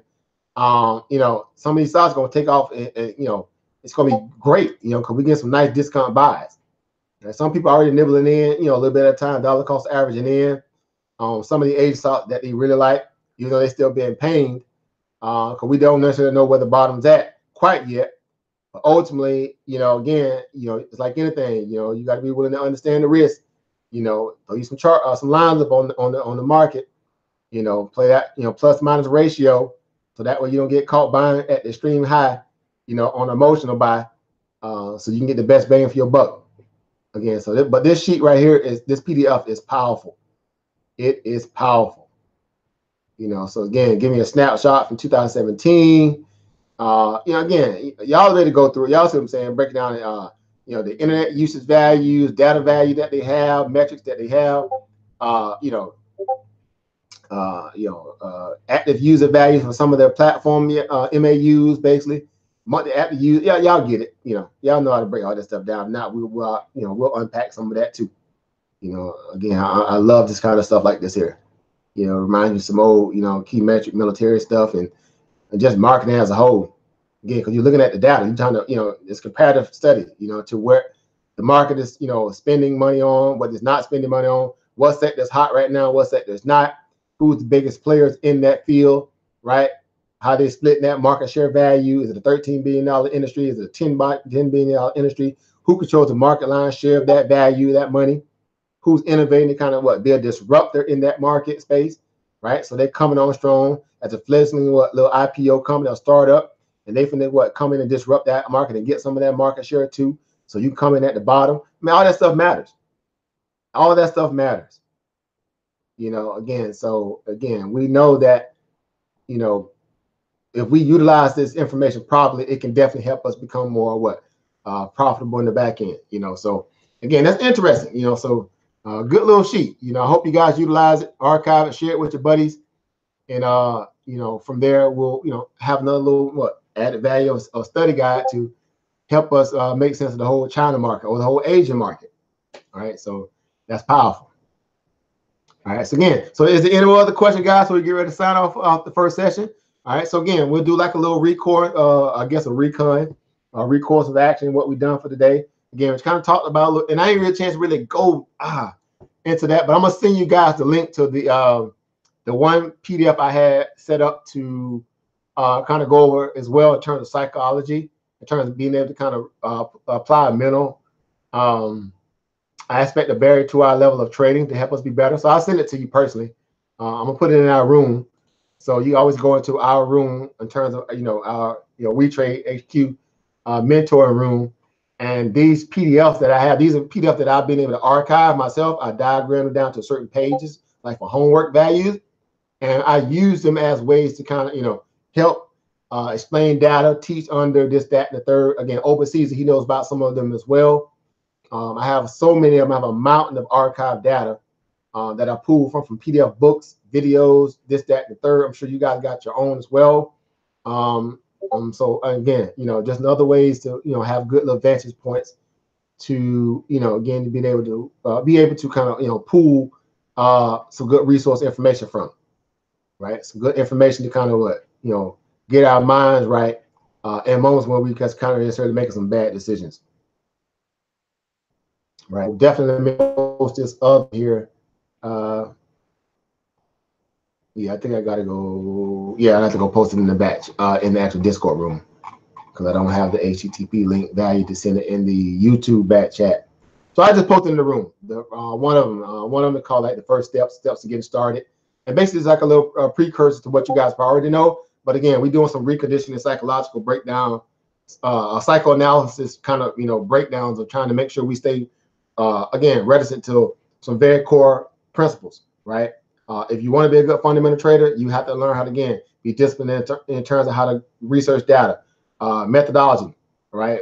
How you go about, you know, getting your data, your research values, in that regard, make sure you find more peer-reviewed information as opposed to just kind of outlier stuff that people just talking, with not necessarily anybody kind of back up that claim, right? So again, we want to stick to the peer-reviewed data news, so we can deal with, right, good numbers and not skewed data, and from there, learn how to apply it to the market, right? Again, being able to open our mind up to good methodology, how we go about doing our, research and due diligence in a lot of ways, right? So again, I do have that, archive data that I'll be sharing with you guys in our Discord room, personally for us. All right. So if there's any more other question, guys, again, we'll wrap up here. I have it set for 2 hours a day, when we have our session. Outside of that, you'll also have, access to us in me and each other in the Discord rooms. So don't hesitate to ask me questions in there. You guys have my information. You need to contact me personally. I do provide, my personal number. You guys hit me up, If you just got something on your mind, it's pressing, you want to go over something, if I'm free, hey, we can go over it. Outside of our structured moments to meet up, I'm accessible. And overseas, again, he knows me. Some of you guys learning me now, I'm accessible, right? I do have a family, all right? But again, they're very patient with me because they see I'm in my journey as well. But, again, I try to make myself available whenever I can, as much as I can, right? So don't hesitate, hit me up. So if you guys do need my contact information, I will be leaving up and also in our Discord room too. So any other question, guys? He said, data chasing is my weakness. Hey, we finna fix that, brother. We're gonna fix that, brother Davey. I guarantee you that, right? Because that's the number one thing outside of having a strong psychology in terms of discipline value is your due diligence, your ability to go out there and research, your methodology values, your skill set values to go out there, again, turn over some rocks and find some gold, turn over some leaves and find some oil, whatever, right? So that's imperative as a trader. You need to be good at learning how to find data, unpack it, and then go apply it to the market, right? So again, we're gonna help you change that, no doubt, no doubt.